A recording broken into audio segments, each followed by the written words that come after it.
Naiz irratian, bigarren kafea.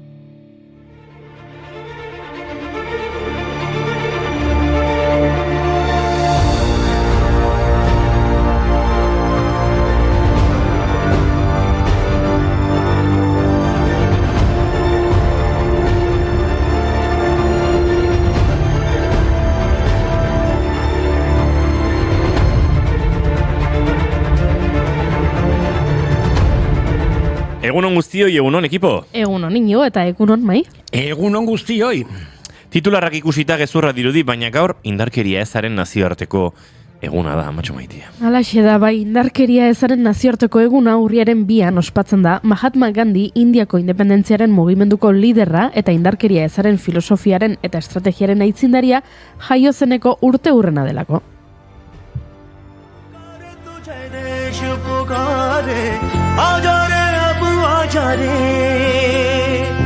भूले हम राह हमें राह दिखा दे आजा रे राह दिखा दे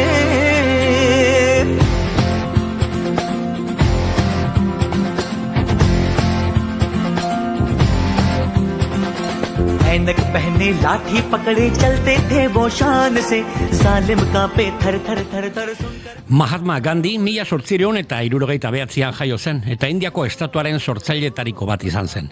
Borrokatzeko metodo berriak ezarri, grebak, gozegrebak, eta borroka armatuari uko egin zion, Britaniar dominatzaileen aurka bake zaletasuna bultzatuz. Askotan espetxeratu zuten eta berehala hartu zuen heroi ospea. Eta 1963ko gaurko egunez, baita ere, bakearen Nobel saridun bat jaio zen Manilan, Maria Ressa.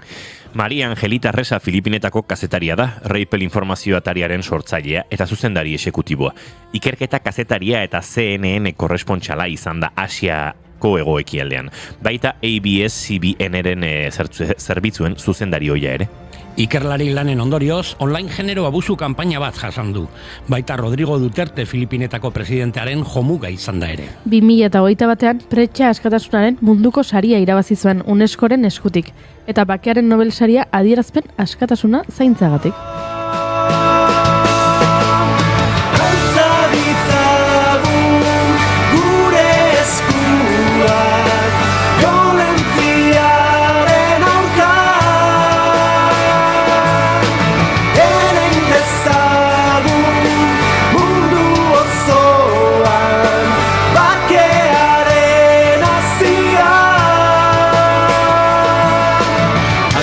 Zanamets bat daukagu pakea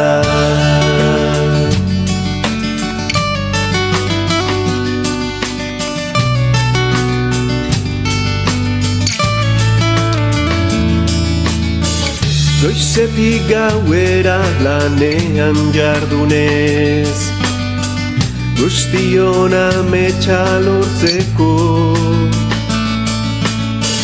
Denok izan behar dugu bakegile, klasean etxean lanean atxeden. Giza eskubideen defentsan diharduen musikari ospetsu batek ere gaur ospatzen du bere urtebetetzea. Sting. Gordon Matthew Thomas Sumner ezagunagoa Sting ez izenaz, Britaniar musikaria da lehenbizi basu jotzaile eta kontrabasu jotzaile gisa eta gerora The Police taldeko abeslaria izan zen. 1951an jaioa The Police taldeko kide eta abeslari gisa Stingek 100 milioi bilduma baino gehiago saldu ditu eta bere lanarengatik 16 Grammy sari irabazi ditu. 1983an The Police taldea desegin zen eta 3 urte geroago berriro elkartu zen Amnesty International erakundearen aldeko gira batean parte hartzeko. Geroztik bakarka aritu zen Sting arrakasta handiz.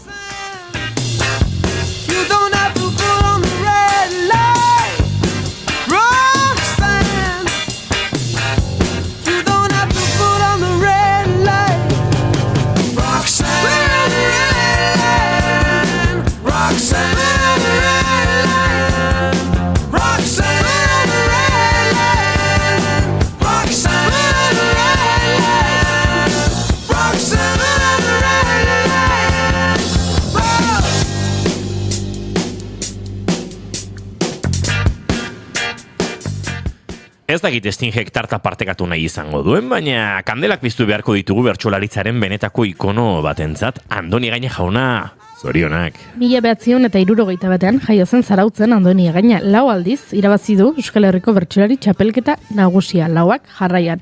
83an, 87an, 2001an eta 2005an. Beste inork ez du halakorik lortu. Bertsolaritzan ezaguna bada ere, telebistarako gidoiak ere idazten ditu eta hainbat esparru landu ditu literaturan, baita kazetaritzan ere. Bertsolari gisa ikerketa lanak eginak ditu bai bertsoaren sorkuntzaz eta bai bertsolaritzaren mugimenduaz. Aitzindarietako bat da gaur egungo bertsolaritzari buruzko teorizazioan. Zure kuadro bat egin nahi nuen amodio seinaletan, ikazkantza bat duzu hilean gorriska bi matrailetan.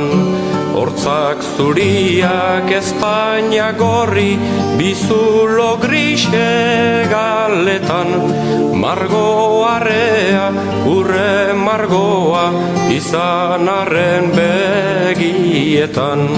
Ia mirari dirudi baina ez da berbera bietan. Haizue, zer iruditzen zaizue txapelak alde batera utzi eta bibote faltsua eta zigarro handi bat jantzten baitugu? Ni prest mai. Bibote faltsua eta purua. Baina hau zer da, konspirazio marxista bat? Marxista bai, bete-betean 1880an jaio zelako New Yorken Groucho Marx. Marx anaien txiko jarpo gumo eta zepo burua izan zen. 3. adinari dagokionez eta haiekin batera hainbat pelikula ospetsu egin zituen. Grouchok 15 urterekin egin zuen debuta ikuskizunen munduan bakarlari gisa. Denbora pixka bat igaro ondoren, anaiekin batera aktuatzen hasi zen. Bere ibilbide osoan zehar Grouchok aipu gogoangarri asko utzi zizkigun. Adibidez, hauek dira nire printzipioaz. Nire printzipioak. Ez bazaizkizu gustatzen, baditut beste batzuk. I don't know what they have to say. It makes no difference anyway. Whatever it is, I'm against it. Aizu maizu, ez uste goiurik klan munduan etorkizena izan lezakela? Erabat. Ikusi dut, bigotea jartzen hola behatzarekin, eta bapatean beste pertsonaia batzen. Beti pentsatu izan du, ez dut inoiz aipatu, baina beti pentsatu izan. Nola zan, ni prez mai? Ez dut berriro egingo. Izan berriro, goiuri. Ez dut berriro egingo. Ez dut dindizu. Grabatuta dago. Gero egingo dugu Tenet bat egingo dugu. Atzo esplikatu ziaten zertzen Tenet bat egitea. Tenet bat egitea. Tenet pelikularen batik. Bai.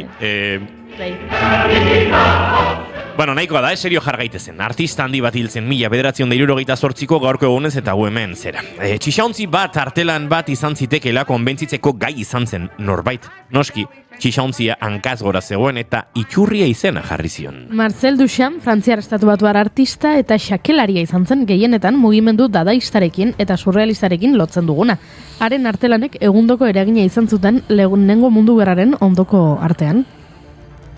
1914 aurrera joera nihilista nabarmendu zen bere lanetan, zenbait gauzaki hartu bere testuingurutik atera, izenburu bitxia ezarri eta artelan gisa jartzen zituen erakusgai. Ready Made izena eman zitzaien.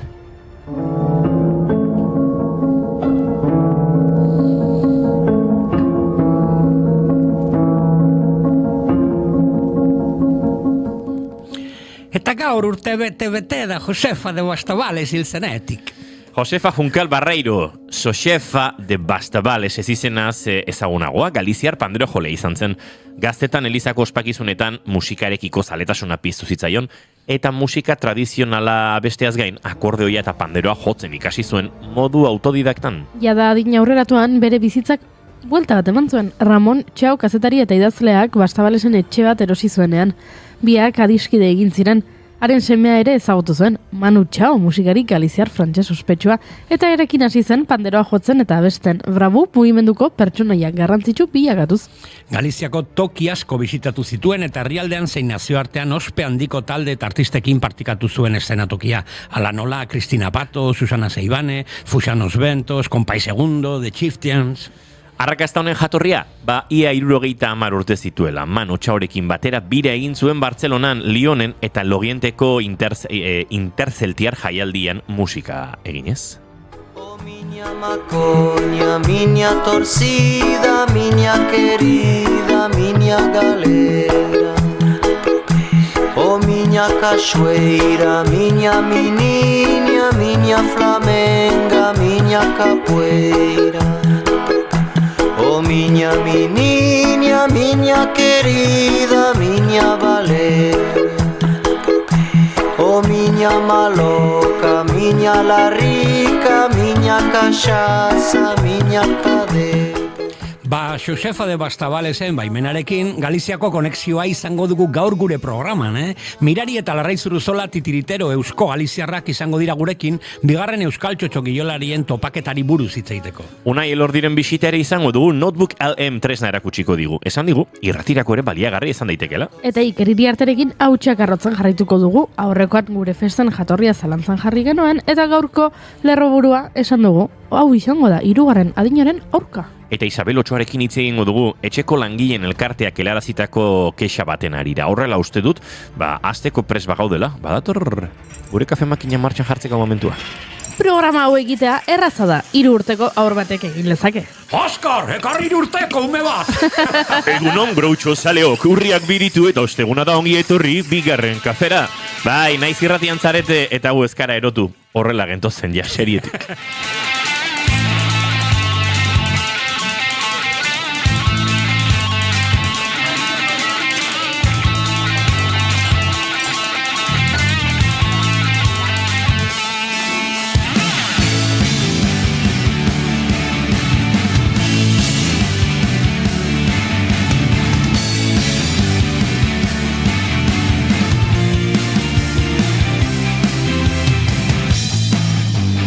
Gaur nota ateratzera etorri naiz dantzaldi honetara, eta espero dut gure epaimaiak baloratuko duela, bestela. Zuekin entzuleok, Mai Gorostiaga Pozo, egunon, Mai? Egunon, bos días. Eunon, eu tampoko. Eunon, eu tampoko. Eta zuekin Goiuri ez eizarrandi, egunon? Egunon. Izketan ari zaizuena, Inigo Asensio Lurbidea guztia egiten genuen bitartean, lagun bat etorri da, giltza bat eman diogu, Unai Elordi atetik sartzen ari da, badoaz horre bitiki kautxe batean ez direnak atetatik gabitzen. Unai Elordi eskate gabe etorri da. Ai, adina. 40 urten krisia da. Sartu egin da, Entzuleok izketan ari zaizuena Inigo Asensio Lurbide. Gaur bigarren kafeak 1028 garrena du, urriak 2 gu 4 urrengo 2 orduetan zuekin bat egiteko asmotan. Bai, 10 dira eta naiz irratian zarete bigarren kafean.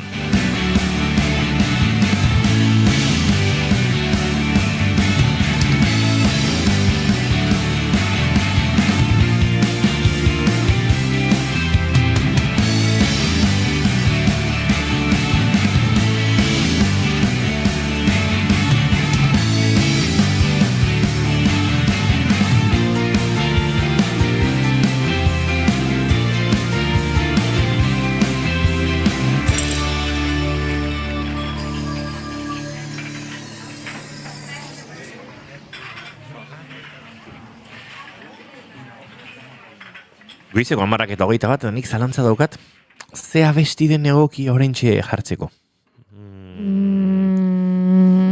Zakit? Oso galiziar gaude. Ez, baina badakizu zer gertatzen den, Eneko Goiak esan duela alkatetza utziko duela, Donostiako alkatetza utziko duela. Amaiketan prentxaurreko emango duela. Orduan nik uste dut, zetaken aur jarri barko genukela, eta kantu nafarra izena du abesti horrek. Aproposa dela iruditzen zait, bere agurrerako prestatzen ari garelako. Amaiketan, berak azalduko omen du zergatia. Eman du, ez dakitzen bat urte eman dituen 2019tik dago alkatetza, berari dagokio orain agur esatea, eta guk nire proposapena da, ino ez bat zaizu gustatzen beste bat jarri izakegu, baina nik uste dut peio reparaz Eneko Goiari agur. Igual, abizenen gidoitxo, marratxoa jarri behar du abizenen Eneko Goia. Hauxe azken ordukoa, Donostiako egungo alkateak kargua utziko du, 10 bat baino gehiago udalburu izan ostean, Goiak berak emango ditu azalpenak, eta gehiago jakingo dugu laizter, baina momentuz, horixe.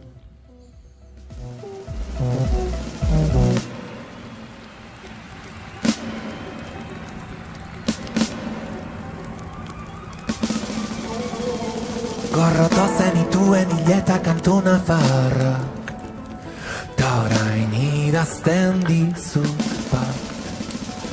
Iparraldean bezala herriaren erdian, Baneko goiak egoizeko 11etan azalduko ditu, bere erretiro edo bere renuntziaren arrazoiak, saiatuko gara hemen garen 6 belarritatik bat behintzat, nerea egokituko dela, prentxaurreko horretan.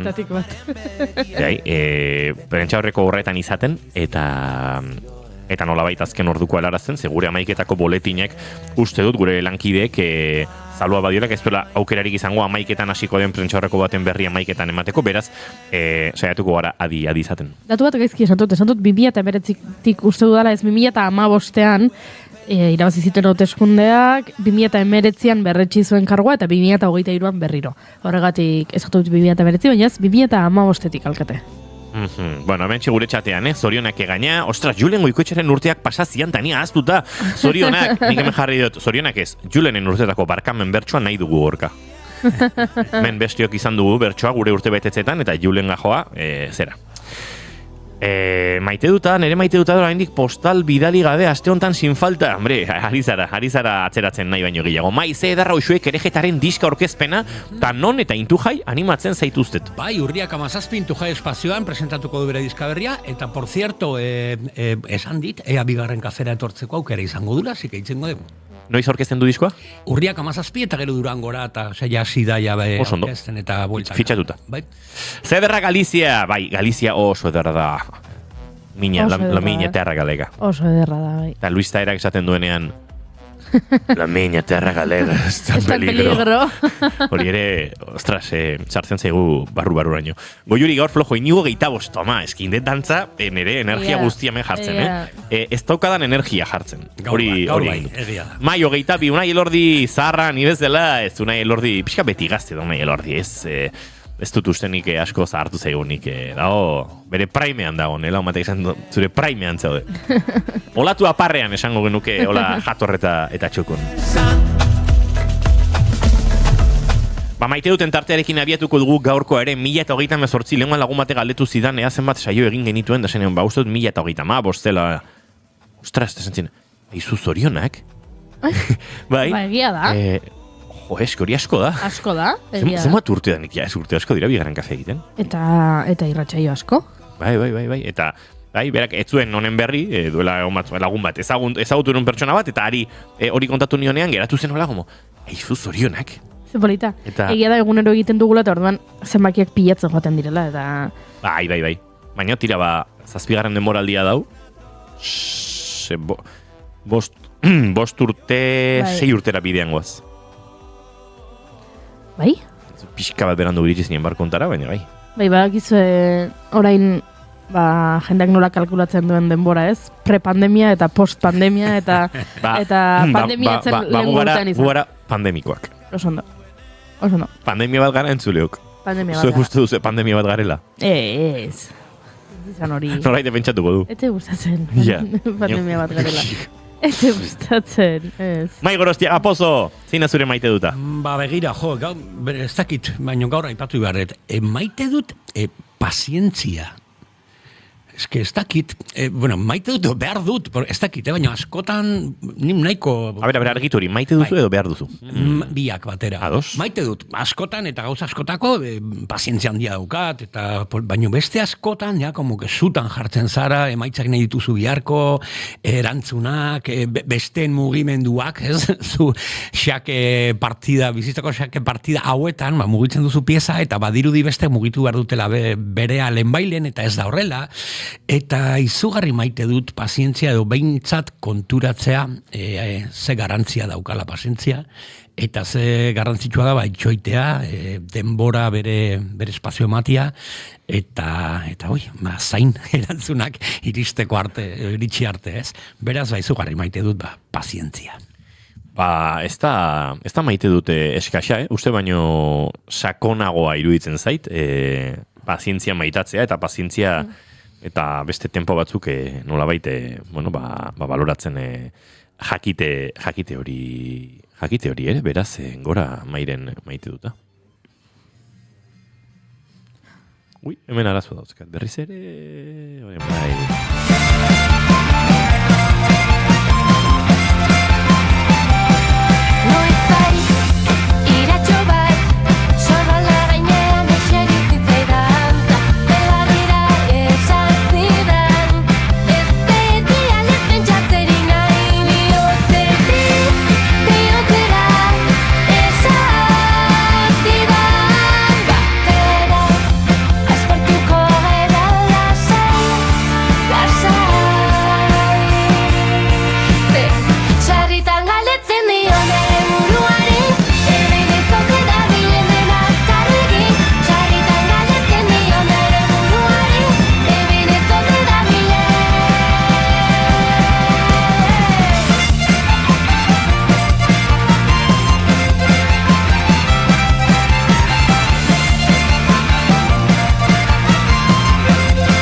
Goiuri, zein da zure maite duta? Nere maite duta da, kontzeptu bat, hitza esango dut, baina ez dakit horrela auskatzen den, luften, uste dut dela, kontua da, niri asko gustatzen zaidala, goizetan esnatzen aizenean etxeko leihoak irikitzea, ja, ez, aireratzeko. Eta entzun dut, Alemanian hitza daukate, hainoikoa dela ohitura hori, goizero naiz eta kanpoan sekulako hotza egin, ez, oso temperatura baxuak izan, elurra, euria, dena dela, goizero esnatzen direnean, leiho guztiak irekitzen dituzela, pixka bat freskatzeko etxea ez da, eta izena omen dauka. Luften edo Stop Luften. Zuzenduko nau alemaniera dakien norbaitek, ziur naiz ez dela horrela esaten, baina bueno, idatzi horrela idazten da, eta horrela irakurri dut, Stop Luften, eta niri aitortu behar dizut asko gustatzen zaidala ohitura hori. Ni goizetan, benetan ez naiz esnatzen leihoak irekitzen dituan arte. Oetik, ateratzen naiz, joaten naiz komunera, txukaldera, dena dalakoa, baina benetan leihoak iriki arte, ez dut sentitzen energia berri hori. Eta asko gustatu zait, hitz zehatz bat dutela Alemanian kontzeptu honetarako, eta izu, ni beti liftenen alde.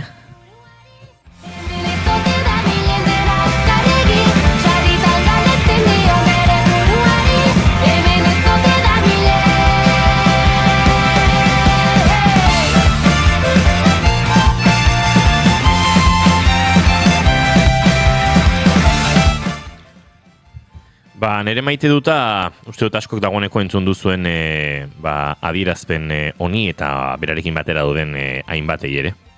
Gabon, hemen flotillan alarma piztu da berriz ere, jakin arazi digutenez, hainbat itsasontzi daude hemendik 1000 gutxitara, 12 bat edo gehiago izan daitezkela esan digute, eta esantzu guztien arabera, Israeleko armadakoak izango dira. Ematen du, formatuta daudela itsasoaren erdian flotillaren pasabidea ekiditzeko, ez dakigu zer gertatuko den hurrengo minutu edo orduetan, baina hemendik salatzen jarraitzen dugu Israelen genozidioa, deia egiten diogu euskal jendarteari eta mundu osoari kalera ateratzeko eta hurrengo egunetan zabaldu den greba deialdiarekin bat egiten dugu eta hemen lasaitasunez gaude, pres gaude gertatuko denerako, izan ere orain ez dago beste aukerarik, edo Gazaraino heltzen gara edo bidean geldituko gaituzte. Hemen Itziarren adierazpena, badakizu Esumut flotillaren kin bat egin duen Euskal Herritarren artean, zorionez bat ere Euskal hiztuna badugula eta Itziarrek helarazten digula bertatik eta gure hizkuntzan jakin beharrekoa, eta hemen bere deia ez, gaur manifestazioak deitu dituzte arratsaldeko 7etan, uste dut Euskal Autonomia Erkidegoko eta esango nuke baita Nafarroako hiriburuetan, Euskal Herriko Unibertsitateak goizean ere deitu du geldialdia eta arratsaldeko 6etan beste konzentrazio bat deitu du euren kampusetan, baina hiriburuetan arratsaldeko 7etan uste dut bai Bilbo, bai Gasteiz eta baita Donostian ere, bai ezatuko dizuegu segituan Iruñakoa ere ordu berean ote den, eta beraz Iruñan 6:30 izango da elkarretaratzea Merindadesen, Gasteizen 7etan, Bilbo plazatik hasita Bilbon 3etan gizakatea egingo dute. 3etan ordu batean gizakatea egingo dute. Eta gero 7etan manifestazioa. Bai. Eta Donostian 7etan baita ere, Urruñan 6etan elkartuko dira. Hementxe informazioa, manifestazioarekin bat egiteko, eta nik maite dute garatu nahi dute ez da audio entzutea soilik, audio ere bada maite dute bat bere osotasunean, baina maite dute jende honen Itziarren eta berarekin dauden dozenaka aktivista edota aktivista bihurtu diren gizabanako hoien eskuzabaltasuna, ze uste dut oso eskuzabala dela, jakin da hau gertatuko zela. Uste dut denok bagenekiela, interzepzio hau gertatuko zela, ez zirela kostara iritsiko, zoritxarrez bagenekien indar humanitario hori edo laguntza humanitario hori etzela, Gazako kostetara iritsiko, hori guk bezala bazekiten eurek ere. Eta hori jakin da, euren denbora bizitzak, euren osasuna, euren osotasun fisikoa arriskoan jartzea soilik lortzeko gu kalera ateratzea gaur oio egitera, iruditzen zait oso eskuzabala dela. Eta norbaite pentsatuko du eta gainera ikusi du sareetan, bazekiten hau gertatuko zela. noski, inozo alakoa, bazekitela hau gertatuko zela, denokenekin hau gertatuko zela, helburua hauxe zen, eta helburua lortzen ari dira, eta horrexegatik, nik eskuzabaltasun hori txalotu behar dela iruditzen zait, eta horrexegatik iruditzen zaite garrantzitsua gaur maite dut hau ere eurei eskaintzea. Aizue, gure maite dutetan falta dena, Unai Elordi, hemen hitzegin eta hitzegin ari dena, honek suposatzen du, Imanol eta Eneko ere kolpezorririk gabe dauzkagula hor goiuri, gaur bagen ekienea alako eguna zetorrela, Bai, hor da biltza. Atzo kafearen inguruan izketan hemen jarri genituen pixkatean, eta dira, bintzate, tartetxoa laportu genien. Unai Elordi Hidalgo, zein da zure maite duta? Oiz, pentsatu. Imanol egin itzeitea. Eta esan maizu zergatik. Imanol da tipo oso majoa, hemen lan egiten dune Imanolek, eta askotan gertatzeigu, azte gala itzeiten ez, gure proiektu, gure gauzak, gure ametsak, ez da gizer, eta luze juten da, baina ez da luzatzen gehiagir, ez? Orduan emateizu, ez? Olako energia bat impresionante, orduan, bai, hori da, nire maitetuta. Ederra da, bai, zuk hainbeste maite duzun Imanol, aste 2 barru, 12 egun barru, badoan New Yorkera, haren fin laburraren rodajearen azken eguna gauzatzera. Hori ez ditut esan. Hori da, agian ja ez dugu hainbeste maite,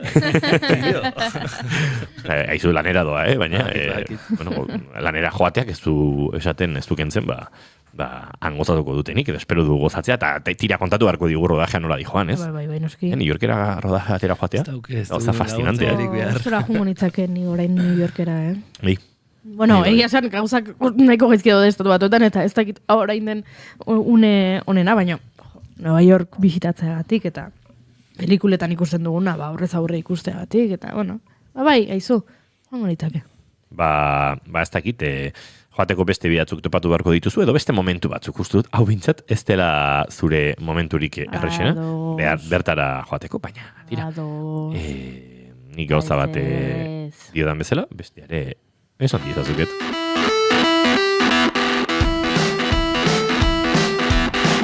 All of that is not fair. Don't worry, man, you get scared. Whatever happened to your heroes, you can be free.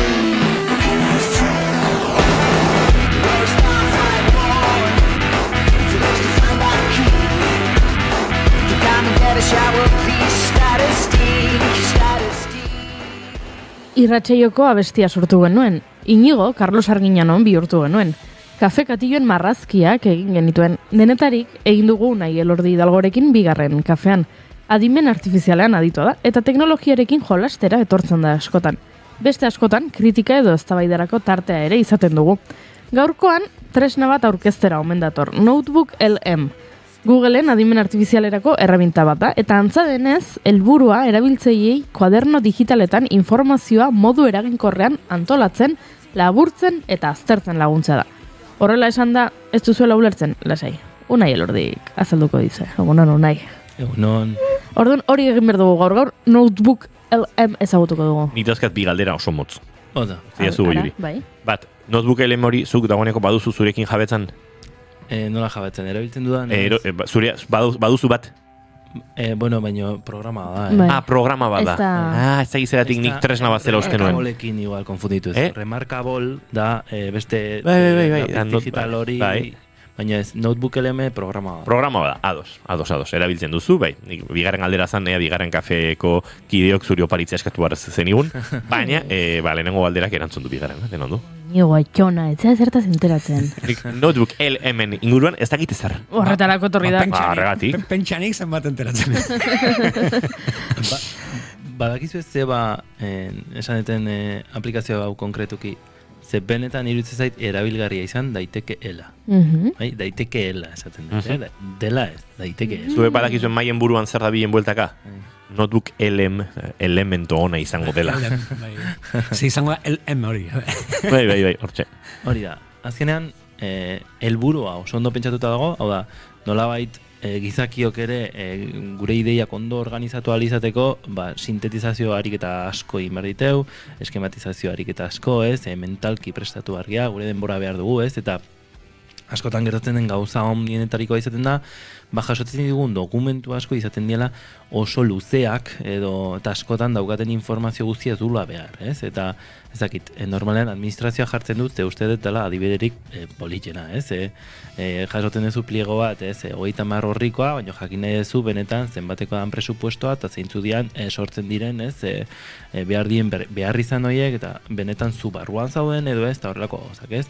Azkenean, horrek nolabait uzten dizu hori dena sintetizatzen. Bai, daukazu posibilitatea notebook LM-era sartzen bali mazeatea, hor zuen Google-eko kontuarekin, daukazu posibilitatea igotzeko bai PDF-ak eta bai web horriak, bai? Eta honek erabiltzen du sistema bat izan nola RAG, bai, dela Retrieval Augmented Generation. Eta da adimen artifizial generatibo horretan edukia hobetu balizateko PDF horietan bertan aurkitzen dute zuk galdetu diozun horren antzeko zerbait eta ordenatzen dizu beak espero duen bezala.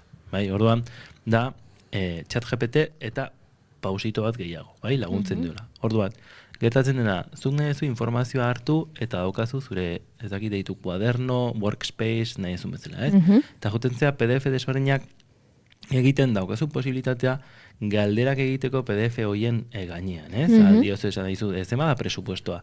Eta ni, ez dakit, irakasle izan da, eukiko nun aukera onta ateratzeko, eta orduan esaten zu, pliegoak hauek izanik, posibilitatea hau daukazu, begiratu hau, eta hau.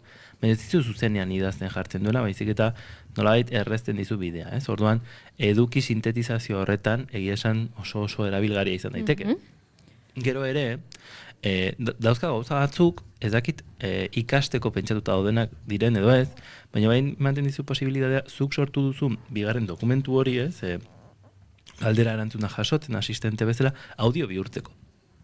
Eta horrela, ahots sintetizadore batekin, zuk sortu duzun hori ja audio liburu bat bihurtzen du, bai? Vale. Ez da oso realista. Oraindik ez dut ikusi benetan erabilgarria denik, baina azkenen nire inguruan galdetuz jakingo du gehiago, nik nire buruagatik pentsatzea baino, ez da. Gero baditu beste bi gauza oso interesgarri izan daitezkenak, dela batetik iten dizu ez, mapa mental bat, bai, mind map bat, eta horrekin ikusi dezakezu, ehun horriko dokumentu batean, nola egiten dizu mapa mental hori.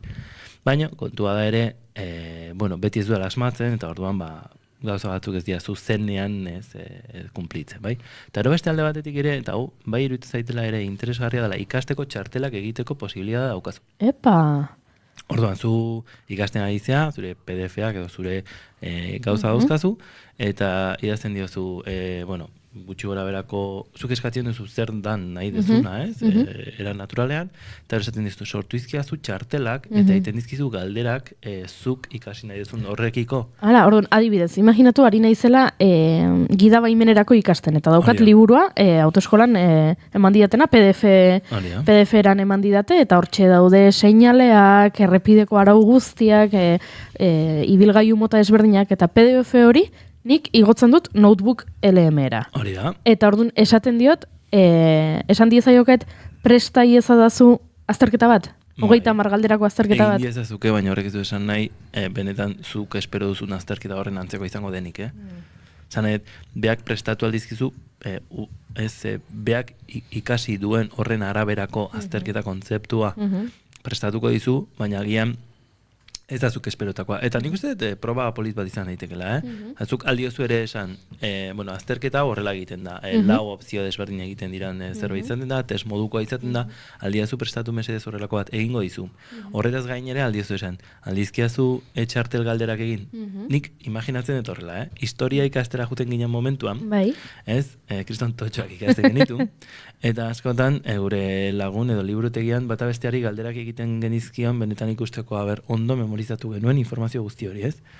Kasu honetan, naizta pertsona batek askoz hobeto egingo luken, lagungarri ere izan daiteke, hau da, bapateko prestaketa horretan lagundu dezake. Nik uste, urrunera joan da, dakien batek edo ikasi duen batek hobeto egingo lukela.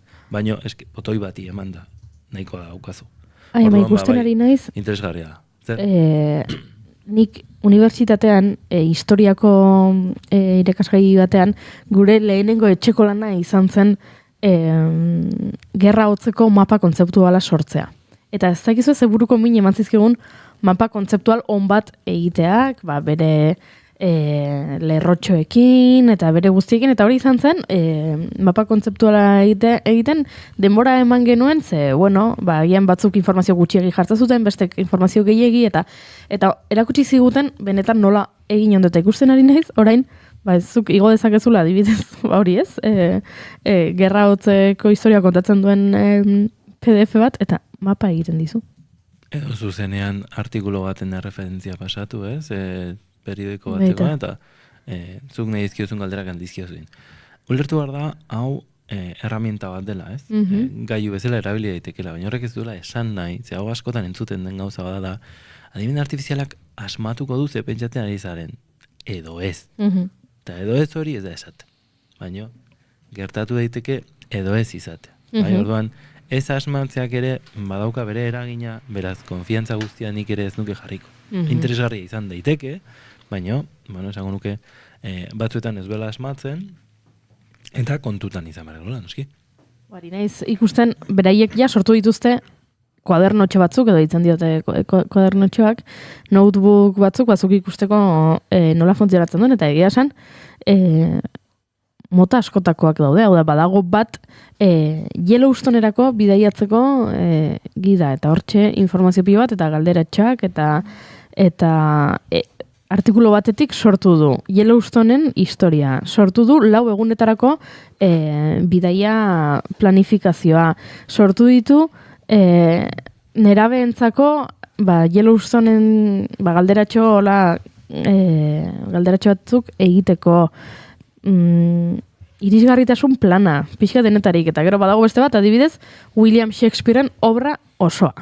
Eta hemen egin du bideo bat Hamlet azaltzen. Egin du audio bat izango dau Shakespeare Tragedies. Egin ditu txartelak, egin du mapa kontzeptuala. Jo, egia esan, benetan ikasleentzako bereziki ikusten diot nik, oso interesgarria. Halere hor ikusten dena prestatuta dago. Bai.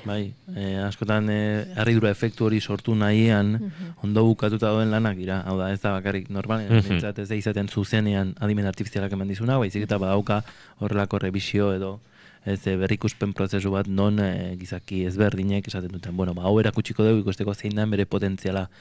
Nik uste azkenen salmenta teknika bat izaten dela, baina goiururek esaten dunakin bat nanta hor. Begira, Gazte Garaia instituton eta beti etortzen zaren guztietaren nire buruan paradigma bat sortzen da edo bapaten beste modu bat pentsatzeko gauzak, ez? Ni Gazte Garaian instituton irakasle oso on bat neukan, eta berak esaten zigunke justo txartel horiek osatzeko gaitasuna zan garrantzitsuena ikasle batentzako. Eta orain zuk ekartzen duzu inventu bat, egina ekartzen dizkigutela, eta paradigma berri bat sortzen zait, ze izango zen importantena ikasle batentzat. Erantzun bat espera ez. Gaia mai gaina. Esaten dezunak zentzu asko daukala, azkenean zure burua garatzeko, zure buruaren gimnasia garatzeko zerbait dela, eta batez ere pentsamendu kritikoa desarrollatzeko, ze zuk erabakitzen dezu zer jarrita ze ez. Eta horre, kasu horretan nik uste lan polita dela, ez? Guk ere ez dugu zertan gimnasio batea joan behar kirola egiteko, eta jendea juten da gimnasiotera, ez? Kasu honetan pixkat uste antzeko zerbait dela. Jendeak pentsatzen du... Asko guztu zeit paregotasuna. Metafora bai. Askotan pentsatzen du zerbait behar deula gu hobeto eoteko, ez? Eta programa hori behar deula, agian ez da beharrezkoa, baina bai egia dela askotan presa kontuagatik, edo ez dakit zergatik, hasten gala probatzen, ez? Eta behar ditu erantzun azkarrak, eta prozesuetan nik uste erabilgarria izan ditekla, eta behingoz hasten naiz ikusten aplikazio erabilgarriak eta ez hainbeste hype, eta ez hainbeste oi hartzun, eta pixka lurreratzen da ikusten. Hau izango urrengo pausua, baina ez da izango munduaren akabera. Ikusten dut, ni probatzen hasi naiz, eta ez dut ezer ordaindu probatzeko, baina badago opzio bat ordaintzeko, eta badakizu da ze desberdintasun eskainiko izan? Hizkuntza modeloak hobegaok izan dugu diela, eta bai oso nabaria dela gertatuko den transizioa momentu hauetan izango dela hasiko gehala, ezakit, film eta serieetako suskripzioak ordaintzen diteun bezala, adimen artifizialerako egiten. Ez que orain dena da suskripzioa. Sortuko dute beharra, eta beharra sortu ondoren jendeak pentsatuko du behar duela hori eta erabiliko duela. Bueno, hemen pentsatzeko nik uste tartea badagoela eta pixkat baloratu beharko litzaketekela, ez? Badago ja jendea entzuten dezula, ez? Esatizula, dauzkat 4 edo 5 suskripzio eta ez dakit 4 edo 5 behar ditudan. Igual bat kentzearekin, psikologikoki esaten dezu, zertako behar ditu da, emeste gauzaz ez dauka denbora hau ikusteko, ez? Kasu honetan ere, kompetentzia horretan bai existituko da, ongo da jendea ja azten dana ordaintzen, ez? Ondo etortzen zaiolako, eta erabilgarria dalako, eta nik uste lanean ere hasiko diala ordaintzen suskripzioiek, baina bueno, nik uste badala, ez? Urrengo pausoa hori izango dela, nire ustez. Oso interesgarria, Unai Elordi. Beste batean igual egin dezakegu irrati simulazio bat notebookarekin. Bai, nire nintzen betzetzen irratirako Unaik esan zigun, baita oso interesgarria izango dela irratirako, baina egia da, elkarrizketak prestatzeko, gidoiak prestatzeko, erraminta asko ematen dituela. Gero, beti aipatzen duguna, ez? Hemen badagoela faktore humano bat, baita guk egiten dugunean, hori ezin dena ordezkatu, baina egia da, prestatzeko eta interesgarria izan daitekela. Bai, baina, nik esango nuke, badoela bi gauza desberdin, ez? Ikeako horrelako altzari bat montatzen ari zarenean arotza ezea, ez? Baina montatzen duzu, ez, altzari bat. Eta sorten ari izan altzari horren kalidadea agian ez da horren ona izango, baina zuri balio dizu. Beraz, zu zerbait prestatzen ari zarenean, azkar prestatu behar dezulako, prestatzen duzu egitura hori, eta gero zure artista kalitatea erabiltzen duzu, benetan agian elkarrizketa edo programa hori benetako eta interesgarri bihurtualizateko, ez da hor dago nire ustez faktore humanoa, eta horregatik adibidez zuk askotan nik proposatzen ditugun gaiak esplikatzen dituzunen, oso ondo esplikatzen dituzu eta esatet. Eta bain izan samardet. Ze pelota honei. Ez da, hori egia da, oso ondo prestatzen dituzu. Bueno, saiatzen gara, Unai.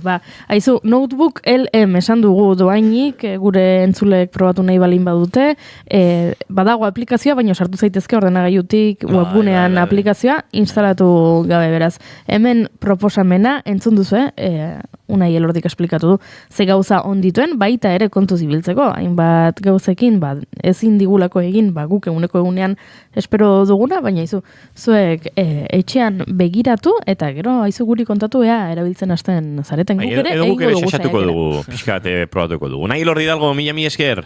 Zain du.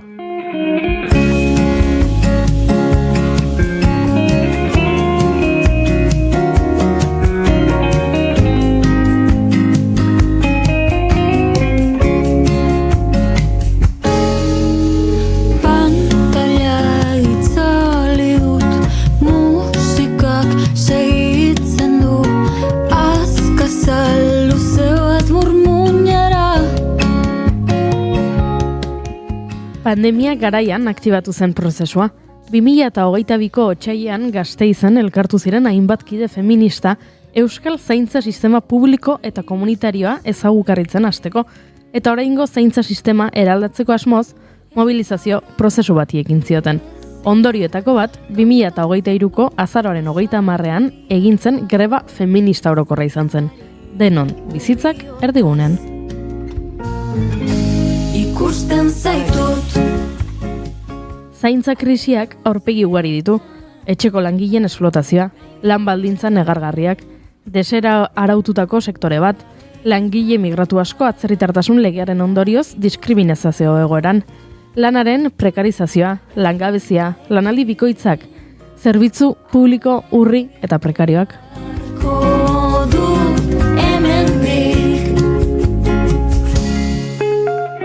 Eta beste faktore oso garrantzitsu bat, zaintza lanarekiko mezpretsua. Eta horretaz, hitz egingo dugu gaur, izan ere, etxeko langilean elkartea, bilgune feminista, emakume migratu feminista soziosanitarioak, mujeres con voz eta trabajadoras no domestikadas elkartek elkarretaratze bat egin nahi dute, Lagun Klik enpresak egindako kanpaina baten aurka, eta horren inguruan gehiago jakiteko, Isabel Otxoarekin hitz egingo dugu, egunon, Isabel? Egunon. Aipatu dut nik zaintza lanarekiko mezpretsua hori da kanpaina hau ikustean sentitu duzuena eta salatu nahi duzuena, ez da? Bai, erantzun aurretik esan behar dizut taldea ere bazegoela kanpaina honetan. Orduan, uste dut ez duzula aipatu. Bai, feministalde aipatu behar dugu. Gaur goizean gainera Isabelek jakinarazi digu, baina gidoiera trasladatzea aztu zein niri. Bale, ados. Bai, iruditu zaigu, edo nire iritziz oso kanpaina torpea izan da. Ze nik uste dut, ja, gure gizartean, mugimendu feministaren eskutik, etxeko lana eta zaintza lana ez daudela horren mesprezatuta. Hau da, mespretzu hori ez da gizartean ibiltzen dena ere ez. Ze, adibidez, Lagunklik enpresaren web horrian, orain ez daukat aurrean, baina alako zehoz esaten du. Si necesitas servicios de casa, coche o cuidados.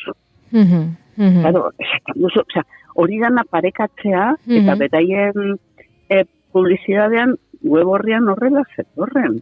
Hola, zaintza, etxeko lana, altzairuak montatzea, zukaldeko grifoak konpontzea, eta zer da hau. Orduan, alde batetik hori esan behar da. Baina, publizidade hori, ez dakizuen, baina kendu dute. Osea, irabazi dugu. Oso ondo. Bai, eta bat desagertu da, leku guztietatik. Bai. Kendu dute, gure meritua jakina izan da, baina, karo, hori pasatuko zen, konturatu gabe, ez? Osea, zu metrolazoaz edo Bilbo busen ere bazegoen eta tambien ere, bai, Orduan, ikusten baduzu limpiar la casa o dar un paseo en bici. Dedícate a lo que de verdad te importa. Ez dugu goratzen. Leloa zen, para que puedas dedicarte a lo que realmente importa. Orduan, guk protestatu ez bagenuen, jendearen zati batek, onartuko zuen eta batez ere esango zuen, hemen dago enpresa bat, kontuan hartu beharrekoa. Baina nik esango nuke benetan, hau ikusita zeta oso harinkendu dute publizidadea, publizidade eskorra ezin dute izan, eta egin diegu publizidade eskorra, eta berehala kendu dute. Eta, zein zen galdera, arrakasteren berria eman nahi nizuen zuen eta munduari. Bai, eskertzen dizugu, ze atzo asteazken eguerdian badakit kazetari batzuk, lagun batzuk joan zirela argazkiak egitera eta publizitateak antxe jarraitzen zuela. Eta orduan, pozu gara gaur osteguna da eta kendu dutela. Egia da... Garbia dago. Hainbat iragarki ziren, ez? Etxea garbitu edo bizikletan ibili. Leioak garbitu edo kaina batzuk hartzera joan. Benetan, enpresa honek esaten zuenez, gehiago bizi eta gutxiago arduratu lelopean, zerbitzu bat eskaini nahi zuten, baina zuek ondo adirazi duzuen bezala, gauzak alderatzeak, etxeak garbitzeak eta leioak garbitzeak ere bizitza sostengatzen duela ezinbestean, eta benetan posten naiz, kendu dutelako, eta pentsatzen dut, jaramon egin dutela zuek aipatutako, zuek larazitako kexari, eta birplanteatu egingo dutela kanpaina. Ez da lehenengo aldia horrelako zerbait gertatzen dena, horrelako mezuak, eta benetan, hemen aipatu behar dena da, hau Bilboko metroan kartel hauek jarri aurretik, jende askoren oniritzia jaso dutela. Batetik norbaitek... Hori da harrigarria.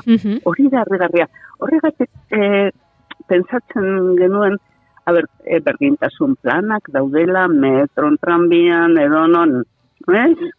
Hau Lagunaroko enpresa da, Lagunklik. Lagunaro taldekoa. Eta, horietan berdintasun planak, genero ikuspegitik diruak ematen dituzte adibidez, orain zinemakumeak, ekitaldi bat dago, ez dakit aste betek, edo tal, urtero dagoena, eta metro da, dirua ematen duen, batzuk daude, baina Bilboko udala eta metroa. Esan nahi dut, aurpegi bikoitz hori, ez? Ondo geratu behar duzu, eta orduan, berdintasunaren aldekoa zara, baina keinu hori benetan azola duena da, zaintzatik libratzea, eta bestelako gauzetan aritzea, hori da ikergarria, eta hori ere pentsatu genuen, hor publizista batzuk daude torpeak, baina baita ere Launklik enpresa dago, eta pero metro dago, eta tranbia FEBE, eta Bilbobus, osea, hoietatik denetatik pasatu da. Konturatu gabe, hau basakeria zela. Baina horrek adierazten du funtsean eta, gauzak ez direla horren beste aldatu jendearen buruetan, ez? Beste gauza bat da, berdintasun planak hor izatea denok zebete beharrekoak dira, orduan horregatik dituzte ematen du. Ba, Isabel, eskerrik asko tartetxo bat hartzagatik gurekin hitz egiteko. Pozten gara, zuk ekarri duzun albiste honengatik, kendu dutela iragarkia, zuek salatzen zenituzten iragarkiak eta mezu batekin geratzen gara. Oso traketxa izan dela kanpaina aurrera jarraitu behar dugu, baina bueno, adi jarraituko zaituztegu baita ere, saretan, webunetan eta guztietan. Eskerrik asko, Isabel. Zuei eskerrak, agur.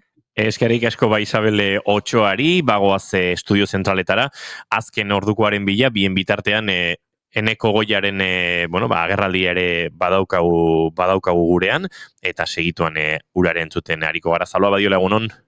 Egunon, egunon entzuleok zuei ere, esan bezala, azken orduko bat daukagu, orain dela ordu bete pasatxo jakin dugu Eneko Goia Donostiako egungo alkateak alkatetza utziko duela 10 urtez Donostiako udalaren buru izan ondoren.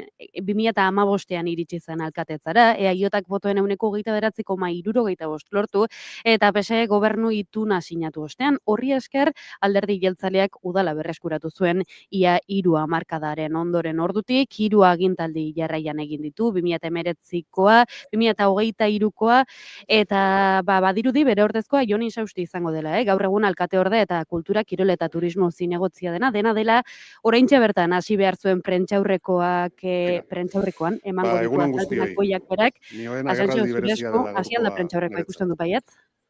Hasi da prentxaurrekoa eta entzungo dugu Eneko Goia, Zaloa?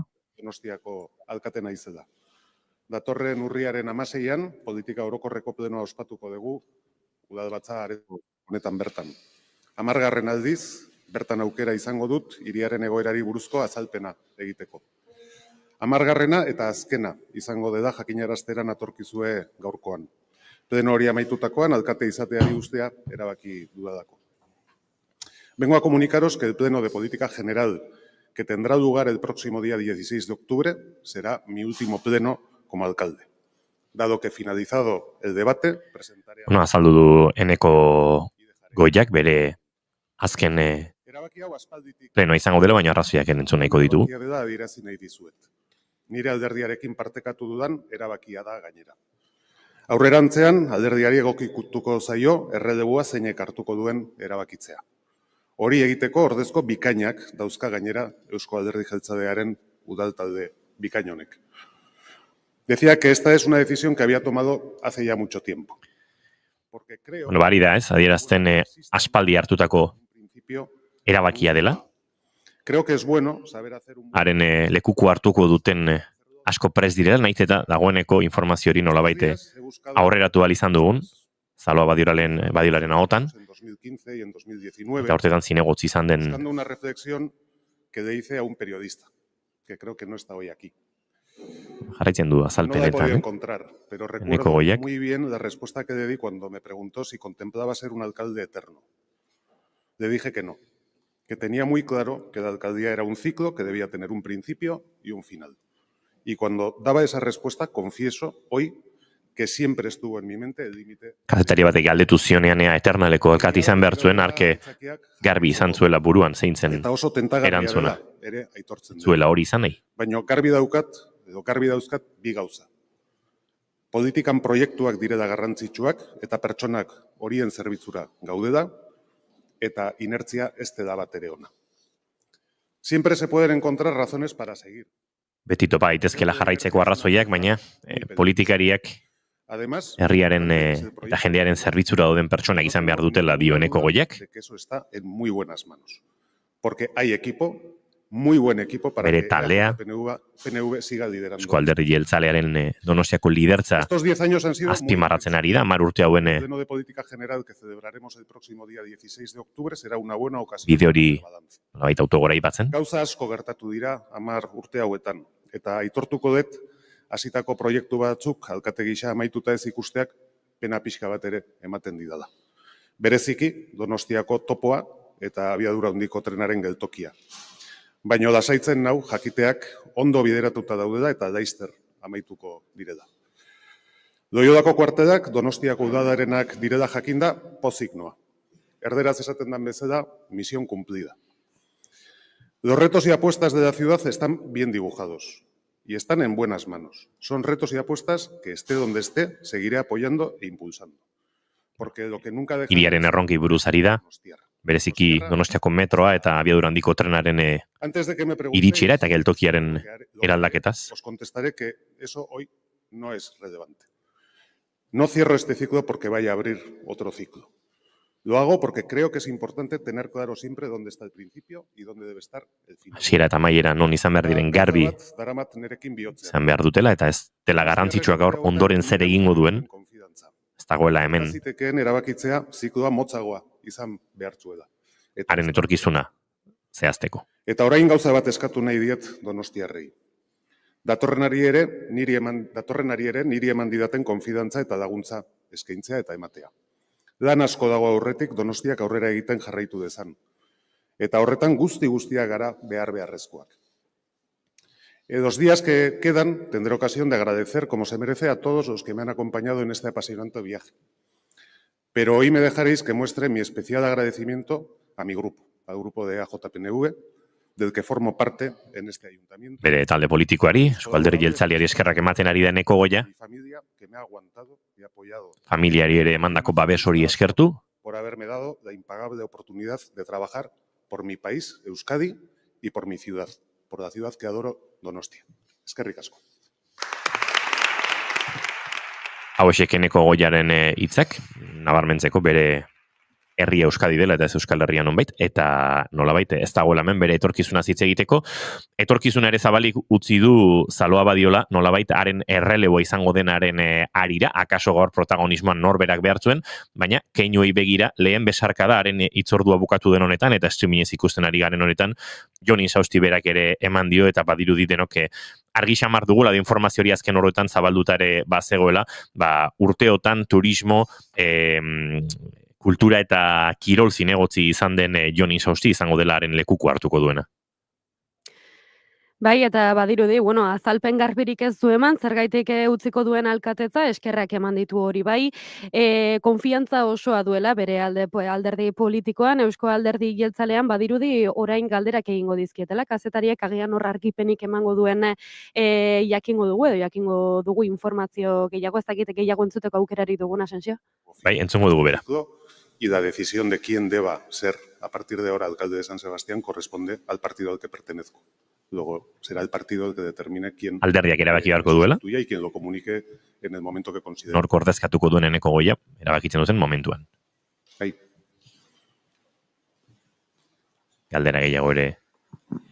Perdona, Eneko, Como ditugu. los motivos de esta decisión son unos motivos políticos, personales, estrictamente de Arrazoiak fin de ciclo, como has dicho. politikoak, pertsonalak, zikloari dagozkionak. Tiene que ver con la manera que yo tengo de ver las cosas, indudablemente, y lo que considero que es mejor para la ciudad, en primer lugar, ¿no?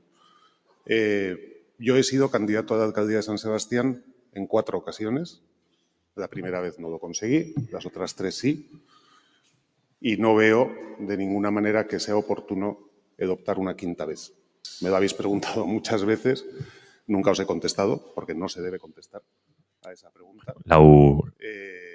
Lau saiakera, lau legealitako hautagai izan dela, lehenengoan garaipena lortu ez, beste hiruetan bai. Y esta es mi opinión. Baina hiriaren hobe beharraz egiten duela, eta ez duela bere burua ikusten bosgarren hautagaitza batean. Dioeneko goiak, Donostiako alkateak, ergoan jarraituko ez duela adierazten ari den honetan. Caen en el riesgo de confundir la ciudad con la persona. Y yo siempre he considerado que eso es malo. Hiria eta pertsona nahastearekin, ez duela bere burua eroso sentitzen, hori txarra dela, uste dut referentzial zuzen bat ere badagoela, iraganari eta Odon Elortzaren alkatetza garaiari.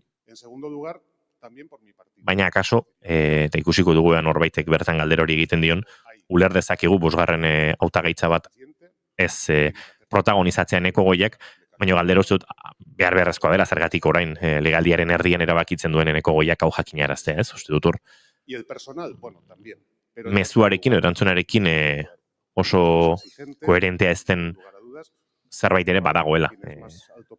Ikusiko dugu norbaitek galdera hori egiten dion, baina politikan ez jarraitzeak edo Donostiako alkatetzaren hautagaitzara ez aurkezteak etorkizunean, eta gaur agur esateak ez dute elkarren arteko harreman zuzen gehiegirik. Un poquito más de atención y de cercanía, que es a lo que me pienso dedicar en el tiempo inmediatamente posterior a mi salida del ayuntamiento. Gustagun bat, beste? Eneco, te vas el próximo 16, anunciarás, lo has dicho, ¿con qué satisfacción te vas con esos proyectos realizados y algún debe en estos 2 años y medio de legislatura? Yo me voy muy satisfecho y lo digo sinceramente. Y las cosas no han sido muchas veces fáciles, ¿no? Y hemos hecho apuestas. Gauzak ez direla errexak izan dio, baina asetuta doala, arro doala egindako lanaz. Y asumir las consecuencias de las decisiones que se toman si estás convencido de que es lo que hay que hacer, ¿no? Beraz hori dela politika, ez erabakiak hartzea eta onartzea erabaki bakoitzak ondorioak dituela, baina zu argi balin badokazu hori dela erabaki egokia aurrera egin behar duzula. Que ha sido mucho más larga de lo que hubiéramos deseado, con afecciones, y evidentemente eso también me hace sufrir a mí, ¿no? Pero creo que esa es una apuesta absolutamente imprescindible para la ciudad, para, colocar a la ciudad en una posición,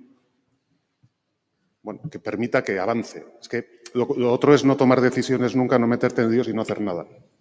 Pero como me decía hoy el presidente del Consejo Social... erabaki batzuk ez direla erresa izan, baina beste aukera dela erabakirik ez hartu eta geldirik egotea, ez? Eta ez egitea dio aipatzen du, kostatzen zaiola baita onartzea, ez? Obra lan batzuk uste baino gehiago iraundutela eta horrek ere uste diolako nolako zaporen mingotxa, baina beste aukera ez egitea dela eta hori berarentzat ez dela aukera. Zaloa Badiola lankide, informazio zerbitzotako kidea gurekin dugu konexionetan.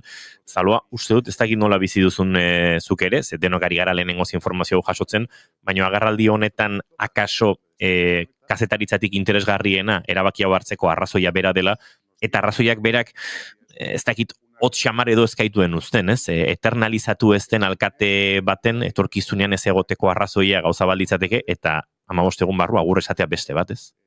Hori da, bai, Zapore, mingotzarekin, informazio faltarekin gelditzen gara, errepikatu dabil alkate eternal hori izateko autu hori ez duela egin, bere baloreen inguruan hitz egiten dabil behin baino gehiagotan, baina hor klabea den edo esanguratsua den informazioa falta zaigu, zergaitik momentu batetik bestera, zergaitik 15 eguneko epean utziko duen alkatetza, esango nuke hor badagoela, beste informazio bat, agian egunak aurrera joan ala jakingo dugula, eta egunak aurrera joan ala ere jakingo dugu nork hartuko duen bere postua, hori ere argi utzi du, bere udal taldeak erabaki beharreko erabaki bat dela, eta esan bezala, hurrengo egunetan jakingo dugu, guzti hori guk hemen jarraituko dugu, honen inguruko informazioa ematen, goizak aurrera egin ala ere, imaginatzen dut, erreakzioak izango ditugula, beste udal talde eta beste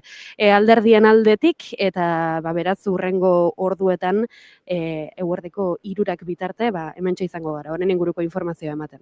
Tira, borrengo konexioa eguerdiko 12etan, bigarren kaferan amaiaren izango dugun horretan, akaso erreakzio batzuk eta hausnarketa lasaiago bat egiteko aukera izango duzu ezalua, baina Eneko Goiaren agerraldi ontatik, eta uste dut, dagoeneko bere agintean egindakoen, eta goraipatze horretan murgildu baino, akaso beste informazio batzuei ere heldu behar diegula labur-laburrean, ez dakite, oraintxe gertatzen ari denetik azpimarratzeko baute dugun zerbait. Bai, entzuten izan dute, egibili zaretela hitz egiten, elkarrizketa egin duzuela horren inguruan, etxea garbitzea edo bizikletarekin paseatzea, leihoak garbitzea edo tragoak hartzera joatea Bilboko Metro Lagun Klik enpresaren publizitate kanpaina batean, irakur daitezen mezuetako batzuk dira hauek, enpresak kanpaina osorik erretiratu duela jakin du naizek, eta barkamena eskatu duela ere enpresak berak eta bestalde badatu batzuk ere eman behar ditugu, ostegun goiz honetan. Langabeziaren inguruko datuak, uztaileko eta abuztuko igoera handien ondoren, irailean emaitza hobeak eman direlako langabeziaren kopuruetan, 2.210 pertsona gutxiago daude langabezian. Bizkaia eta Gipuzkoa dira zifra honenak dituzten lurraldeak, abuztuan baino 1.110 eta 1.006 langabe gutxiago baitaude Bizkaian, 60.307 pertsonak eman dute izena lanbideren zerrendetan, eta Gipuzkoan 28.358. Nafarroan eta Araban baina egoera ez da aldatu. Nafarroan 10 langabe gutxiago zenbatu dira, 28.380 guztira, eta Araban 84 langabe gutxiago, 18.314 guztira. Kurso hasierarekin batera, hemen ditugu langabezianen inguruko datuak. Eskerrik asko bazaloa badiola, iruditzen bazaizu eguerdiko 12etan helduko digu berriz ere informazioari, aipatu bezala, gaur eguerdiko 11etan izan dugun Eneko Goiaren agerraldi honetan, alkatetzari uko egingo diola, alkatetza utziko duela, datorren hilaren 16ean izango dela bere azken agerraldi publikoa Donostiako alkate bezala. Informazio horri helduta jarraituko dugu datozen orduetan, zaloa badiola eskerrik asko eta 12etan berriz ere izango dugu zure berri. Hori da, gero arte. Eskerrik asko entzuleo, goizeko 11:15 minutu, hementxe gabiltzan olabait azken ordukoari helduta ere, badelako, notizia, hasiera batean pixu gehiago izan behar zuena, pixua berez badu, Eneko Goia Donostiako alkateak hainbeste urte eta gero agur esate horrek, baina, haren arrazoiekin egia esan badirudi jakiteko zerbait geratu zaigula. Bai, nik oraindik ez dut ulertu.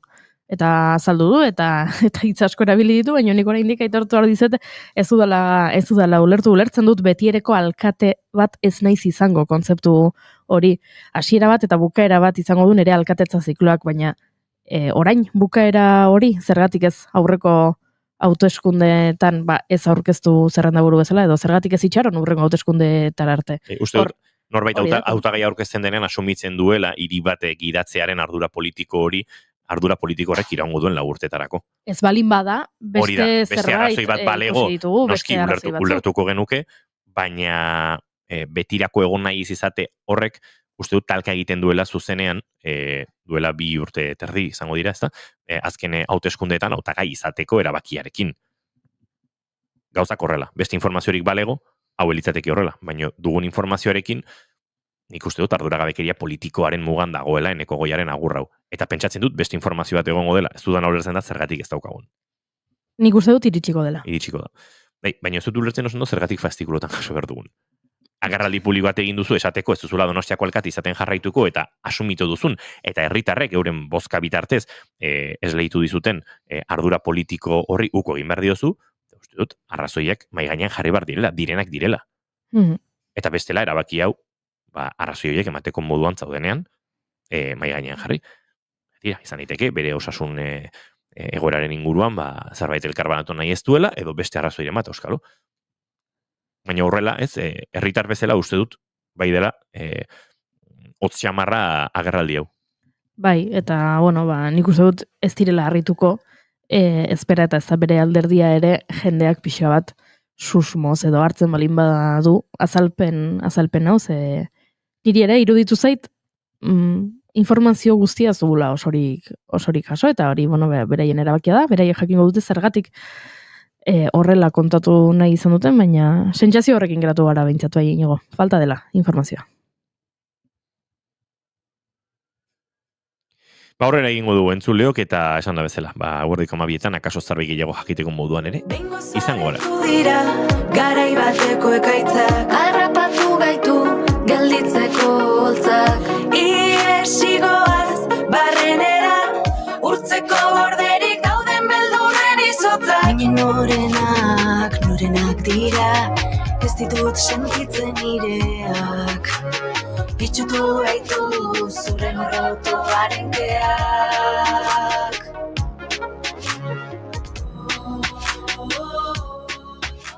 Euskal Herriko txotxongilolarien bigarren topaketaren bigarren edizioa urriaren 3-tik 5 egingo da Bidasoako eskualdean. Artistek, sareak eta sinergiak sortzeko pentsatutako ekitaldi autogestionatu hau ikuskizunez beteta dator, baita prestakuntza espezializatuz ere. Txotxongilo eta objektuen antzerki munduan lan egiten duten profesionalak elkartu eta horientzako topaketa bat sortzeaz gain, Euskal txotxongilolari berriak eta sortze berrien lan erakustaldiak antolatzea ere izango da helburuetako bat, baina egia esango dizuegu. Guretzat, hau aitzakia bat besterik, ezta? Mirari Urruzola eta Larraitz Urruzola elkarrizketatzeko egunon bikote. Egunon. Bueno, aitzakia ona aukeratu dugu behintzat. Zueko nagon bidatzeko. Bai, aitzakia izugarria da. Zer modu zaudete, hasteko hori galdetu behar dizuegu. Oso ondo. Atzo egin genuen bidaia Galizitik, Mhm. eta hortxe hemen. Oso kontentu eta emozionatuta. Bai, egia esan, pasa den urtean, etorri zain Larraitz lehenengo topaketara, egon zan gurekin Ruben Mejuto eta Zotamara Kuellarrekin batera, orkeste lehenengo edizioa, Ostomila taldeak antolatzen du batez ere topaketa hau, eta horten zuri tokatzen zaizue, lehenengo aldi euskaraz, edo horrelako zehozer, Bai. berezitasun batekin zatoz. Bai, estreno mundiala euskeraz, orain arte gallegoz egin dut, aurkezpenak gallegoz egin ditut, eta orain larun baten izango da, Irunen euskeraz. Eta zein da sentsazioa? Ilusioa, bertigoa? Ilusioa, bertigoa, dena juntu. Dena juntu. Bueno, bada salto bat, ez? Hizkuntzak hemen aipatu izan dugu beste aktore batzuekin baita ere, hizkuntzan ez direla hitza bakarrik aldatzen, egiteko era ere aldatu dezakela hizkuntza batek edo besteak egitean, orduan, bada nolabait sekulako berrikuntza bat. Bai, eta hizkuntza bat sartuta daukazunean, eta bestea pasatzera, askotan, eta zaila izaten da, ez? Bestea etortzen da. Konturatu gabe, gallego ateratzen zait. Claro, ohituta zaudelako. Ohituta nagolako, eta abestiak ere gallegoz abesten ditut, eta orduan ez ditut aldatu, zeatik abestiak ere txontxongiloak ditu, abestiak aurkezten ditut txontxongiloakin, eta orduan, eta euskeraz, gaioz abesten dut, eta gero, pasabardet euskeraz itzaitea eta batutan. Katxadun Loren alaba, ikuskizunaren izenburua, Larraitz egongo zara joan etorriko historioekin, zubi hori euskal eta galiziko kulturerekin, ipuinak eta txotxongioekin ustartuta, ez dakit, aukera ezin hobea, pentsatzen dut, bigarren topaketa, euskal txotxongilerien topaketa, etxera bueltatzeko, erakusteko zer egin duzu hainbeste urtetan Galizian, Tolosarra jaiota, eta baino Galizien afinkatuta, eta Galiziarrak, ez dakit, aitzaki perfecto kulturak elkarbanatzeko eta zure lan aurkezteko. Bai, guretzako zoragarria da, bi hizkuntza hauetan lan egitea, hainbeste denbora pasa ondoren biak Galizian, eta dena beti gurea etzen hizkuntza batean egiten, eta orain etortze gera honea, eta euskeraz egiten degunean, hasieran hitzak dauzkagu pixkat motelduta, baino zoragarria da oso ederra ikusi nola gure barnean berriz pizten diran, ez? Prozesu hori langile bezala edo persona arrunta bezala, espeziala eta oso emozionala da. Eta zure kasu mirari ez, katxaruloren alaba, arrainderi baten, edo arrantzarekin dauka lotura, Galizian nola ez, mariskairak eta arrantzalek. Euskal Herriarekin antzandia, eta askotan esaten dugu ez oso nahitua gaudela bindierrik, lotura zuzena itxasoarekin. Bai, hoxe, itxasoarekin daude lotuta 3 kontuak, txontxongiloakin aurkezten ditu denak, eta orduan, daukat arraindegi bat, eta bezeroak erakartzeko kontuak kontatzen ditut. Eta arraindegiko protagonistak arraiak dira, eta orduan daukat kontu bat arrain argitxoaren istorioa, Italo Calvinoren kontu bat dela, eta adaptatuta dago. Eta bigarren kontua da karramarroa eta xeriaren istorioa, kontu tradizionala da. Eta hirugarrena amurrainaren kontua, maitagarri sorginduko arraina bat da. Gaur egun, bakoitza bere ikuskizuna dituzue, baina nik badakit urte asko kibilizaretela, elkarrekin ikuskizunak sortzen, nola da prozesu bat aizparekin? Nola, bai bati, bai besteari, ez dakit banatzen duzue bat eszenografia bestea egunekok, edo batek historia bestea dramatizazioa? Bai, banatzen dugu lana, Balarraitz da oso aktore esperientzia pila badauka, eta ni berriz Bellas Arteseko aldetik nator, eta orduan nik egiten ditut txontxongiloak, eta berak gehiago lan egiten du igual historiatan, eta nola aurkeztu kontu hori, edo eta, banatzen dugu lana. Aurkezpena egiterakoa. Urte askotan gainera izan du gera elkarlanean, ez? Baina, gero bakoitzak ere bere bidetxoa egiteko beharra genuen, ez? Claro, persona bakoitzak ere badauzka bere inkietudeak, edo, nolabait espresioko beharrak, ez? Eta naizta orain bakoitzak bere aldetik lana egin, beti elkarlaguntzen gera, eta orain ere nik egingo diot saioaren teknika, beste askotan behar detenean berak etortzen da laguntzera, orduan, hor gaude beti aizpak bezala, asarretze geran arte. Hoxe galdetu behar nuen, ea, arrisku gehiago dagoen zuen artean asarretzeko aizpak izan da, beste edozin lankide batekin baino. Beti izan du da famili guztitan el nido de las neurosis. Orduan gure etxean ere hola gertatzen da. Istiluak beti dira bizteralagoak, baina, nos tenemos que aguantar de alguna manera. No hay escapatoria. Behin gertatu zitzaidan, nire anaiak bere lanean, bere bulegoan lankide bat behartzutela eta perfila nik oso ondo enkajatzen nula perfil horretan, eta nire nahiak esan zidan, haizu, aterako dugu, lanpostu hau aterako dugu, deialdia aterako dugu, eta badakit zuk dena betetzen dezula, baina ez aurkeztu, Ez dizut nahi nire inguruan. Hori da, zuturek lanik egin nahi, bale, tira ba, oso ondo. Ondo iruditzen bat zaizuengo dugu errepasito bat, ez? Porque topaketa izugarrizko programazioa dauka asteburu honetan. Uste ja hasi dela, esango nukela guaintxe bertan ari direla formakuntza batekin, txotxongilo formakuntza profesionala, aditu batekin, berrikuntzak ere badaude programaz kanpo, nahi baduzu egiten dugu errepasotxo bat? Bai da gaur, justo, ari da Galiziko txotxongilolari oso on bat, dala Borja Insua, Titeres Alakraneko taldekoa, berak han egiten du titere herrikoia barriga berde, eta Galizian oraintxe bertan txotxongilo herrikoia hauetatik, bera da bakarrak erabiltzen duna, ez dakit euskeraz nola esaten da, baina paileta, barruan sartzen den instrumento txiki bat, ahotsa distortzionatzeko. Bea da bakarra oraindik hori mantentzen duna, zetik oso teknika ez da inerrexa. Nire lagun bate, Carlos Pérez Aradros, Herriosarrak, dio titiritero hitza hortik datorrela, katxarritori hauan sartuta titiri. Bai, da, pixkat zensura kamuflatzen duena, zetik ez da oso ondo ulertzen esaten dezuna, eta orduan, badakizute Txotxongilo herrikoi hauetan beti izan du da borroka hori, ez, denaen aurka.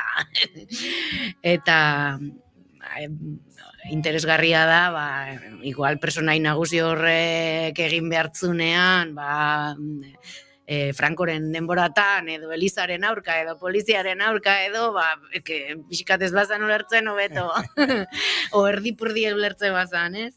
Eta beak, esperientzia handia da, gurekin konpartitzen du elkarteko Morrebo demo elkarteko kideak gera, eta elkarte honetan egiten dugu lansakoi bat Txotxongilo herrikoiak berriro berpizteko, ez? Bai, Morreudemo aipatu genuen pasaden urtean Japonia, sariduna eta ez. Bai, Koreara, Ego Koreara joan ginean saria jasotzera lan honegatik. Eta bera ere parte da eta ordun badator pixkat erakustera, hitz egitera edo tresnak ustera, hemen Euskal Herrian ere norbaitek Txotxongilo herrikoiari buruz edo Txotxongilo herrikoietan sustentatua, gaur egun gauzak edo istorioak edo kontatzeko. Orduan, hortaz dijoazte gaurko tailerrak, eta gero ja bihartik aurrera daukagu solamente sos, dala Irunen, Santi Sos Elditxu auzo elkartean, gero Zazpiter ditan, eta Santiren aurkezpena helduentzako da bakarrik, eta umeak zaintzeko haurtzaindegi bat bezala. Aurtengo berrikuntza bat, zaintza egongo dela helduentzako ikuskizunetan.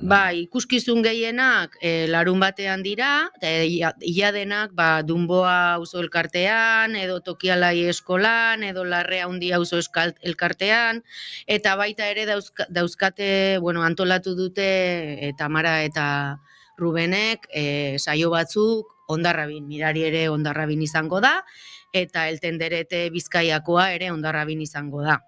Gero daukagu Kabigorri Ateneoan Irunen, Txotxongilolarien kabareta, eta kabaretan aurkeztuko ditugu saio motx batzuk, ez? Variedades antzean, eta daukagu berezitasun bat, azken ordukoa, eta dala topaketa honen internalizazio bat. Zetik lortu dute Tamarak eta Rubenek Palestinar Txotxongilo bat etorriko da, Granadan bizi dena, Musa Nidal izendakoa, bere aita ere Txotxongiloa Gazako inguruetan oraindik handabil, eta semea Musa Nidal dago Granadan bizitzen, orduan elkarrizketan egon dira beraiekin, eta kabaretean parte hartzeko ere Txotxongilolari palestinar hau edukiko dugu. Sorpresa ederra ez, larun bateko gala horietarako, edo kabaret horretarako, azken orduko albistea, ez, titit, eta palestinarrak gurekin egongo da. Eta okeres banago, iganden beste biekintzekin, bukatzen da topaketa, ez, Urriak 5, Prudenen bidaia, Landetxan, eta Ola Zabal Parkean Katxaruloren alaba zure bigarren ikuskizuna. Horixe, Sorginduak, Argentina eta Euskal Herriko talde bat, eta gero, klaro, noski, antolatzaileak, daudela, baleazaleak, saioarekin, Ostomila Txotxongilo taldea, dala Nikaragua eta Euskal Herriko hemendik besarka handi bat, eta txalobero bat lan guzti honegatik. Besarka handi bat, Ruben eta Zotamalari, badakigu ze lana dagoen honen atzetik, badakigu ustailatik diseinyatzen eta forma ematen, beraz energia asko egun hauetarako, eta animo. Eta infernuan baino asko behar gehiago.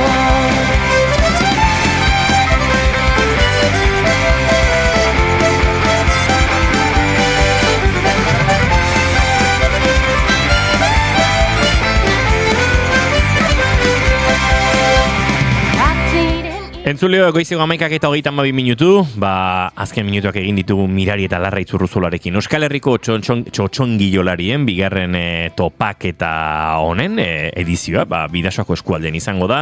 Hainbat xehetasun eman dizkizuegu, baina informazio guztiaren oski sarean eta euren webguneetan topa ditzakezue, baina tira, minutu edarrak egin ditu eurekin, eta eskerrik asko bikote ez dizuegula eskerrak eman, eta jak askoak entzen hasi zareteola golpetik. Bueno, ez gendun ospe egin nahi, baina bueno, denak, zuen zai gaude Bidaso aldeako topaketa honetan, osea que Irune eta Hondarrabian zuen zai gaude. Uste dut, Eneko Goiaren mezua gehiegi sartu zaigula. Denak duela hasiera eta amaiera, baina gure amaierak lausuagoak eta organikoagoak izan daitezke. Bikote mila esker eta gonbidapena onartutakuk eta gure entzulek. Mila esker zuei ere. Graciñas. Hora bai, entzuleo, 11:33, goaz aurrera.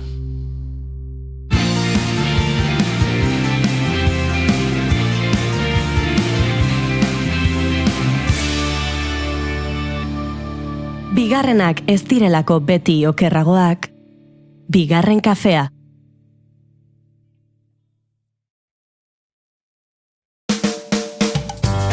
Gaur egun, sare sozialen bitartez, gure eskura dugu bila gabiltzan hori. Naiz irratian ere, aukera hori eskaintzen dizugu. Jarrai gaitzazu Facebook, Twitter eta podcast plataformetan. Musika, kultura, kirolak, informazioa eta askoz ere gehiago topa dezakezu gureetan. Jarraitu gure Twitterreko kontua eta sakatu Facebookeko orrialdean agertzen zaizun atsegin dut botoia. Naiz irratia, sare sozialetan. Naiz irratia, zuk nahi duzunean entzuteko aukera duzu egun osoan zehar. Bai irratia piztuta eta baita online ere. Goizean goiz hasi eta gauera arte, informazioa, musika, kultura eta beste 11 gai jorratzen ditugu zurekin. Egunon Euskal Herria. Goizeko 8 eman berriak egunon daizula. Egunon guztia. Arratsaldean. Arratsaldeko 8 dira, ongi etorri naiz irratira. Irratia.naiz.eus webgunean sartu eta goiko banerrean agertzen den zuzenean entzun botoia sakatzen baduzu, une horretan bertan eskaintzen ari garena bertatik bertara gozatzeko aukera izango duzu. Zer zarte, kamionetan, kamioian ere musikakin eta juten diran eta bai. Ez dakit, korri pixkat ere egin beharko dugu, ze gainera Goiuri azken aldien entrenatzen ibili da, eta uste dut. Demora guztin ez du balio, kamionetan sarkuta. Ilusio guztizenak animatzen diteu korrika egitea. Ondo izan. Joaten zaren lekura joan da, eraman ezazu naiz irratia zurekin. Gizonezkoa zara, seme alaba bat edo gehiago duzu eta 2021ko otsailaren 4 ondoren jubilatu zara? Adi, zeren Europako Justizia Auzitegiaren azken epaiaren arabera, zure hileko pentsioa 35 euro igo daiteke seme alaba bakoitzeko. Jarri harremanetan Ema abokatuak ekin. Tolosan 611 411 868.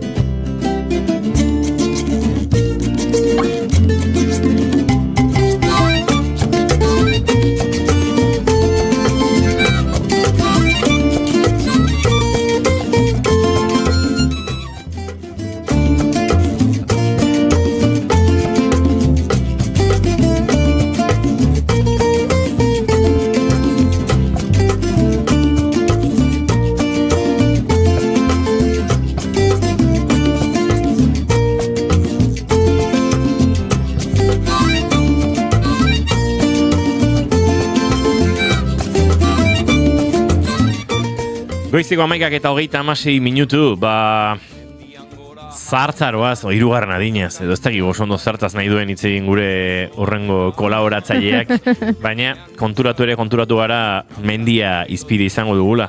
Eta mendian gora kantu honekin haren gerri zurruna ere dantzan jar genezakela. Ze gerri zurrunekoa dela esan digute ikeri diarte. Egun honetan getorri, azte? Egunon, berdin. Ondo? Bai, atzo baino beto, berez, atzo etorri behar nun, barkamena eskatzen dizuet, baino uste baino azkarrago sendatu naiz eta berriz dantzan hasteko modut. Aizu, barkamen askatu beharrik etzuen Ikerrek, oso etxeko sentitzen dugulako, baina eskertzen da, gogoan dut zinemaldian, zinemagile batek auki gintuela orduak eta orduak zai entrevista batera inoiz agertu etzena.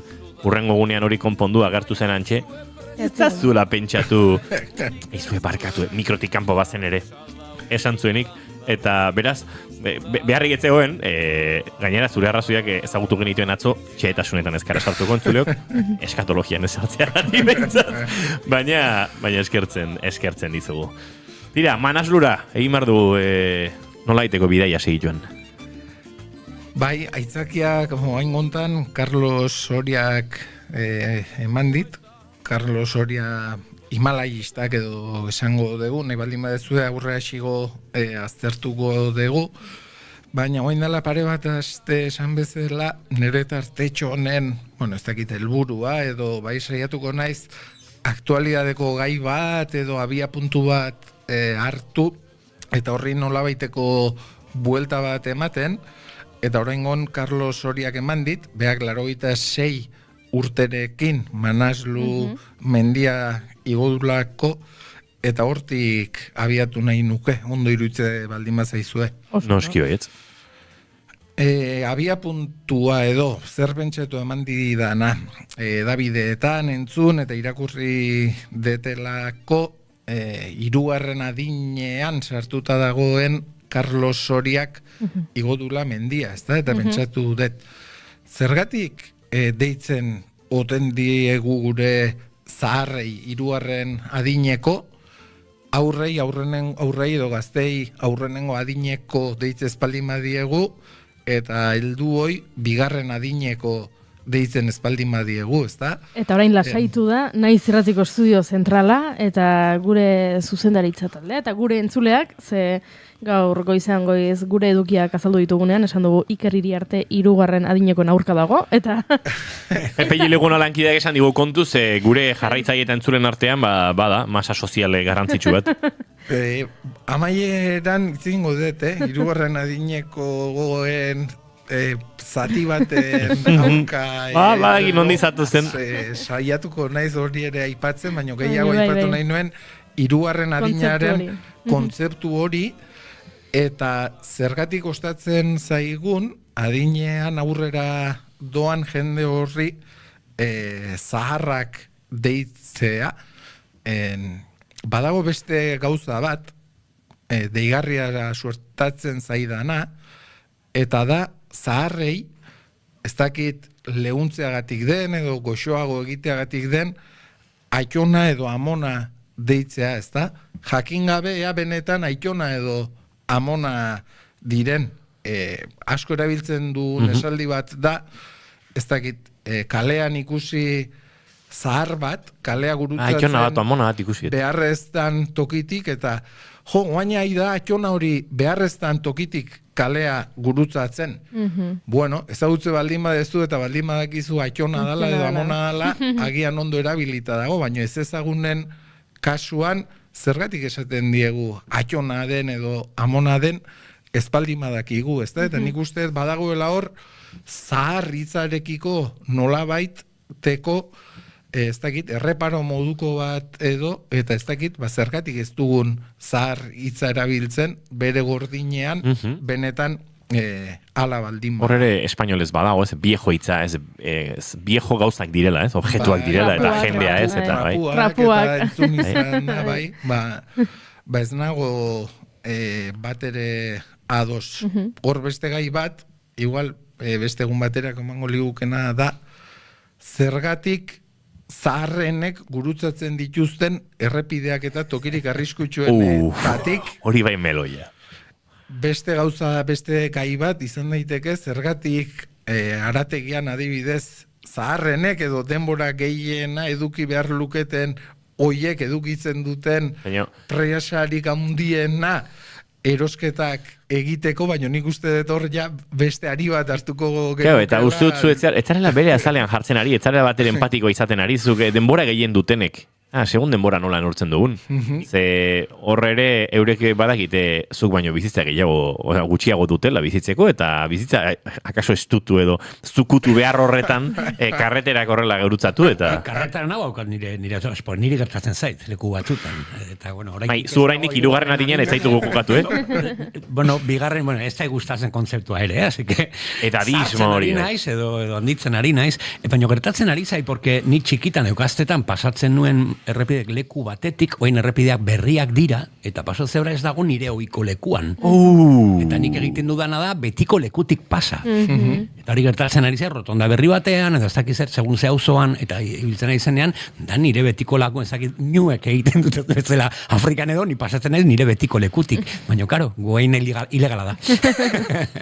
Bai, beste gauza bat, buruari bultak aritu naizen honetan, zergatik gure herriko festetan, adibidez,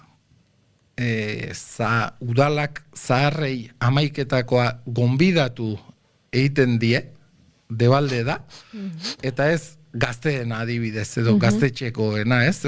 Uste dut oso zabaldua dagoela, Euskal Herrietan barrena, zaharrekin, jubilatuekin, ausartuko nitzatek esatera, igual jubilatuen amaiketakoa ditzen zaio, baino zergatik jubilatuen amaiketakoa debalde da, eta ez herriko gazteen merienda debalde. Iker hasi denetik, Goiuri, 322 entzule deskonektatu zaizkio. Baina beste gehiago ere deskonektatuko dira, zenik ere galdera honi jarraipera nahi nioke. Zergatik elkarte gastronomikoetan jubilatuek ez dute kuota ordaintzen, eta bi soldata justukoekin eta 3 seme-alabekin bizitzari aurre egin behar diotenek bai, eta hau elkarte gastronomiko askotan, Euskal Herriko hainbat lekutan oso polemiko izan den zerbait da, ze gainera horrelako opariak edo horrelako obariak izateko arrazoia badago jubilazio sistema eta errenta sistema oso kaskar batean, gure atxonamonek akaso ez, baino mairen atxonamonek, edo, ez, batzuk behintzat, edo horrela aldea handia zegoen, manera monaketan eratxonak izan zuten jubilazio ordainketa horretan, noski, oso justukoak ziren pentsio asko, eta pentsio oso justuko haietan, gertatzen zen, nola baiteko obari bat edo, egin bartzela, euren bizitzaren azken urte horietan duintasunez bizi ahal izateko. Eta hori horrela den heinean, justifikatuta legoke. Kontora gero gertatzen zaizula, elkarte gastronomikoetan, BMW X5 aparkatuta duenak eta bixigua ostirrero erretzen duenak parrilan, ez duela kuota ordaindu nahi. Nahi du, 20 urteko gazteek ordaintzea, eta gainera gaizkiru ditzen zaio bokadillo eramatera faltzeko tabernan erositako, ez? Hor, badauzkagu... Garraio publikoan, baita ere, horrelako, ez, administrazioarekin lotuta dauden zenbait arlotan ere, eta, bueno, nik uste dut, jarrera horiek ere aldatzen ari dira, nik ezagutzen ditut dagoeneko, bide hortxe pasada. Aipatu behar nuen, tipo horreintxe furgonetarekin urti pasazegu. Jubilazioan murgiltzen ari eta elkartean eskatu nahi duena, nik jarraitu nahi dut ordaintzen. Nire jubilazioak zintzotasun ekonomiko batetik begiratuko bagenu, behartzen nahu ordaintzera kuota gazteek ordaindu behar badute. Zer litzateke bestela. 1.000 euro justu juntatzen arean gazte batek nire kuota ordaindu behar du. Nik hori ez dut nahi, ez? Eta horrelako jende gehiago badago eta hori ere aldatzen ari dela. Eta honek, ez esan nahi, kasu askotan horrelako baririk behar ezenik, baino bai. Oso orokorrean onartu dugun zerbait da, eta pixka batzutan paradogiko xamarrak gerta daiteke ez, Iker. Bai, hori onartuta pertsona bat noiz hasten da zaharra izaten. Noiz deitu geniezaioke pertsona bati zaharra. Guraso egiten danean... Goiuri 1984 urtarriaren 10ean. Jubilatzen denean... Goiuri, hone dauke, ona eta txarra. Esan nahi duzu... Zurekin sartzen nahi nahiz pixkat zahar jaio zinela. Jaio nintzenean zaharra... Baina, bestalde, zure urtebetetze eguna, dakit jaiotze eguna data eta guzti zehatz mehatz. Baina... Da badakiz hori niretzat ikaragarrizko zaitasuna dela. Bai, baina tira. Bai. Ezakit nola hartu. Goiuri, ez zahar zentzu txarrean, ze gainera zahar izateak ez du zentzu txarrik.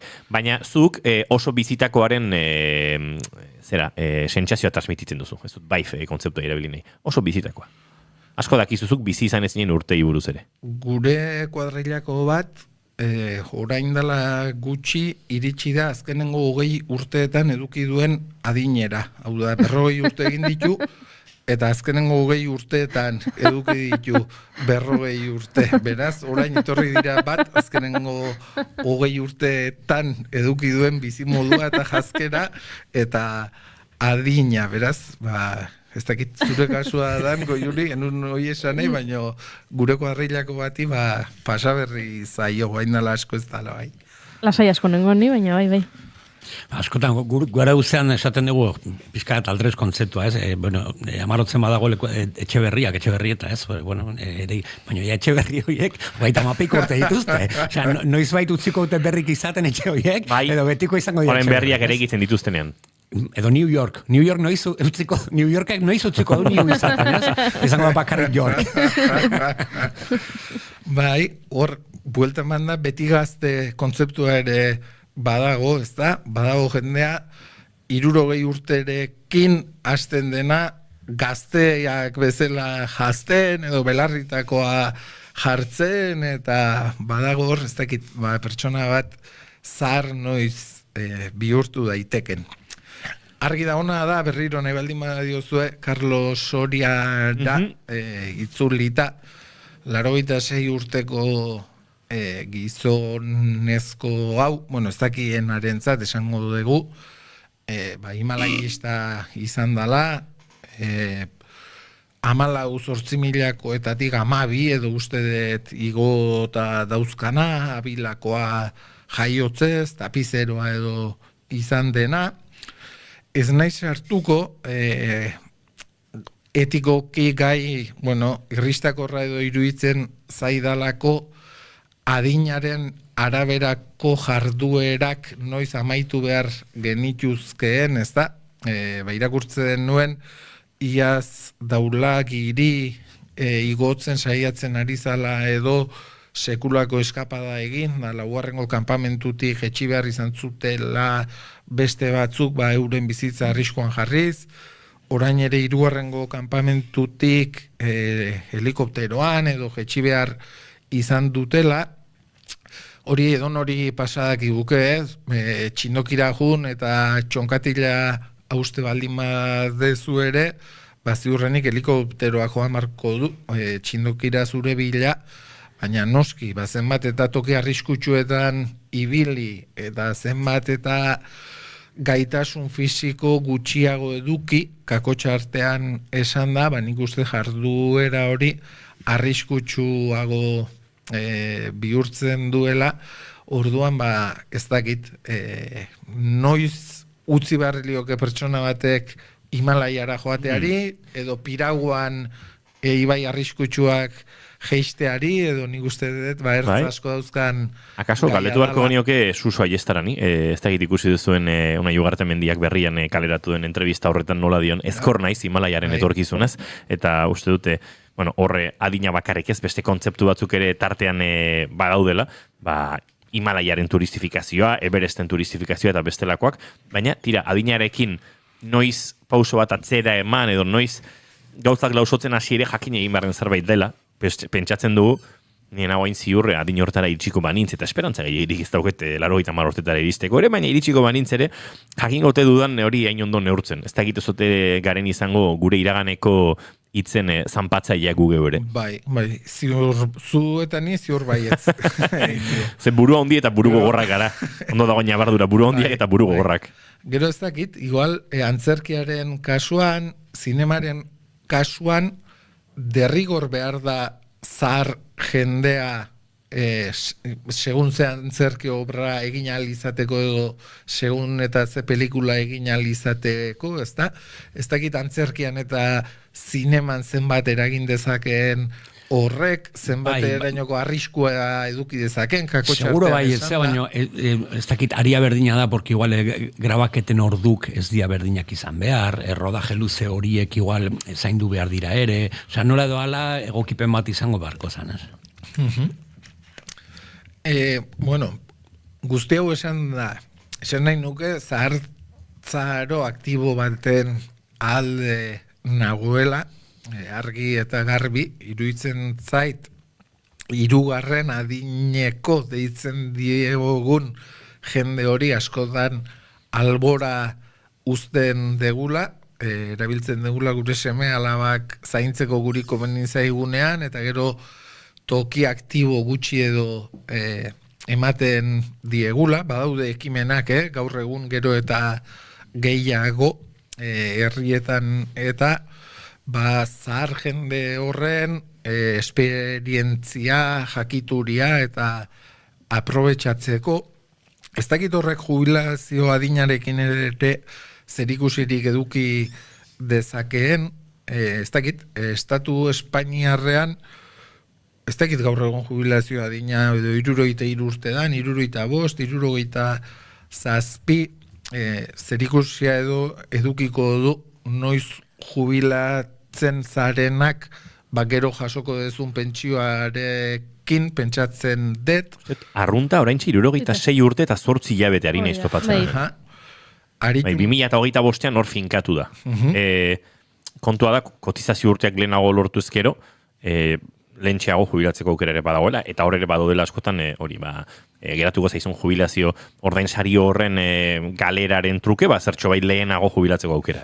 Eta Frantziako estatuan, nekien edo badakit 62 urte dala, baina progresiboki erretreta adin hori luzatzen ari dira 2030 urte inguruan 64 urte izan dadin. Beraz, bataz bestekoa egin da, esango dugu 65 urte izan daitekeela Euskal Herria osotasunean hartuta, jubilazio adin hori edo gaur egun. Gu noizbait iriste baldin bagara adin hortara, noiz izango da jubilazio adina, 80 urte dauzkagunean, edo... Lotura zuzena daukala demografiarekin, ez? Osea, azkenean pensioak eta hori, ez da zerbait biologikoa, edo zerbait, segun zema daude lanean pagatzeko pentsioiek ezagizer, horren arabera izango da adina, pentsatzet, eta hori pixka krudela da, ez? Eta gero, badago nik uste, sistema kapitalistare badela oso kapazitista. Alegia, duela 40 urte, 75 urterekin jendea xisko egin zegoen lan egiteko. Salbuespen.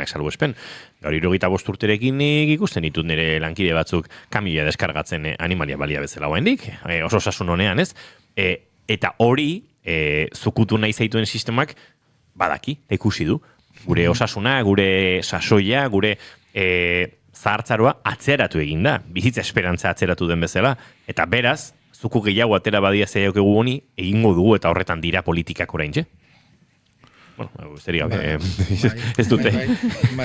Pixkate horrela oso adirazpen itxian esan dut, baina, uste dut hori delare puntua, atzeratzen joango direla, gai ere ikusten gaituztelako. Bai. Ez dakit, jendeak nik baino lan gehiago egin beharko du, gero pentsio gehiago kobratu nahi baldin dugu baita ere, baina horre gongo da. Zenbat entzule galduta goaz? Sistema erori egin da. Azken bi gogo eta sartu nahi dituzkelako. Zenbat entzule geratzen diren horretan, gogoratu didazu kantu bat, eta honekin egingo ditugu azken minutuak, barrea lanegar kantatzen du Doniño Rezen, Imanol Ubedak, eta dio kantuok egin ditut balda inor bestaldean. Hori galdetzen dion nik orain txenere buruari entzuleok, balda inor bestaldean, geratzen alda norbait orain dikorre, aguantatzeko moduan. Zaharregia gaztetxetan jotzeko Ikusezin disko etxetan manaierrentzat Inorrez bat festivalen antolatzaileentzat Kantuok egin ditut Baina ez dakin norentzat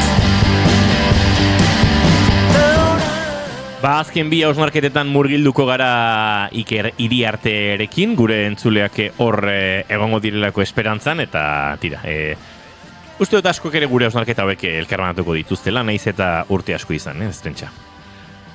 Lehenengoa, zu lehentxiago aipatu dezunaren aritik, Inigo, pentsio duinen mugimendu horri heldu nahi nioke, erabat ados, pentsio duinak eduki behar ditugula, ala komeni zaigula, zenbait jende ez dela minimo hoietara edo iristen, baino aldi berean sumatzen dut nire inguruan, agian inguru industrial oso aberatxean bizi izan dugarelako, jende desente daukat, jubilatua, lanean ari den jendeak baino pentsio handiagoa daukana. Eta hori, errealitate bat da inguruan daukadana, ez da, eta aipatzen ez dena pentsio duin minimo horren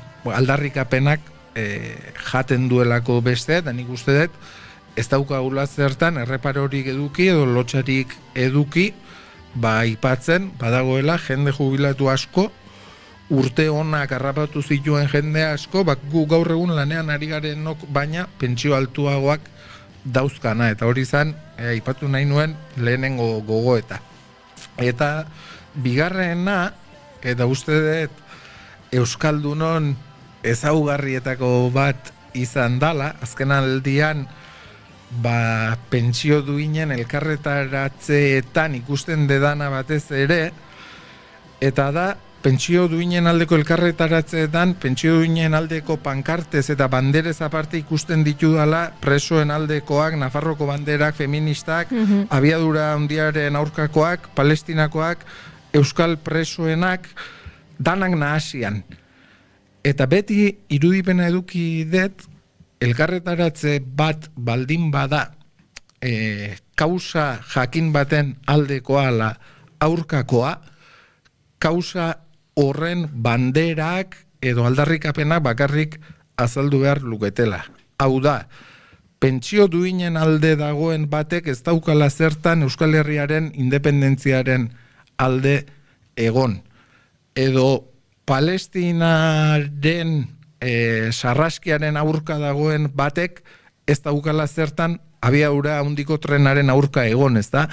Gaur egun batez ere Palestinako genozidio horren inguruko elkarretaratzeetan elkartu gara, eta nik ez dut ikusi HTaren banderarik edo, baina badaude beste elkarretaratze manifa batzuk, olako ez dakit, nahasmendu bat eragiten dutenak bandera eta aldarrikapenekin, eta azkenean ez dakizunak oso ondo zer aldarrikatzen ari zaren ere, eta bada pixka bat atzera eragiten didana edo, eta zenbait elkarretaratzetara edo baita manifestazioetara joan izan du ez naizena nahasmendu horrengatik, eta iruditzen zait, errespetatu egin behar litzatekeela, ez dakit, Euskal Presoak Euskal Herriratzearen elkarretaratzea baldin bada hori da kausa, abiadura handia baldin bada hori da kausa, eta pentsio duinak baldin bada hori da kausa, baina hau bai oso iritzi personala dala. Atzo santzidan zure herriko batek lokatzetan sartzen jaioa naizela, eta uste dute naizela bakarramen lokatzaren zale, beraz nik lehenik eta behin lokatzalearen alde egin behar dut, ados egon ala ez. Ados nagoen edo ez aipatzeko denborarik ere ezken nuke izango, baina bai gogorarazi nahi diegu entzule guztioi gaur manifestazioak deitu dituztela, Global Sumut Flotillaren interzepzio horren aurka eta Israelen politiken aurka, Gazaren aldeko manifestazioa, eta hoiek arratsaleko 7 izango dira bai Donostia, bai Bilbo eta baita Gasteizen ere, arratsaleko 6:30 Iruñan, Urruñan arratsaleko 6 eta gainera gaur eguerdiko ordu batetan, ordu bete barruen justu ere, Bilboko Lakasillatik aipatu dugu lentzela, Goiuri? Ez dakit nondik abiatuko sarea osatuko dute eguerdiko ordu batetan, oraintxe informazioak dantza egin dita gure esan behar dugune honetan, baina tira, errestopatuko duzu sareetan ere, mugimenduaren inguruko plataformetan, gaurko manifestazioen eta oihu eskaera horren inguruko itzorduak noiz diren. Ikeriri arte, mila esker eta datorren erarte? Ez horregatik. Mai Gorostia gapozo datorren ostegun erarte. Plazer bat. Goiuri bihar hemen, goizeko 10:05 entzuliok zuek ere plazer baduzu egu bagoaz eskerrik asko, informazioaren txando orain hementxe naiz irratian.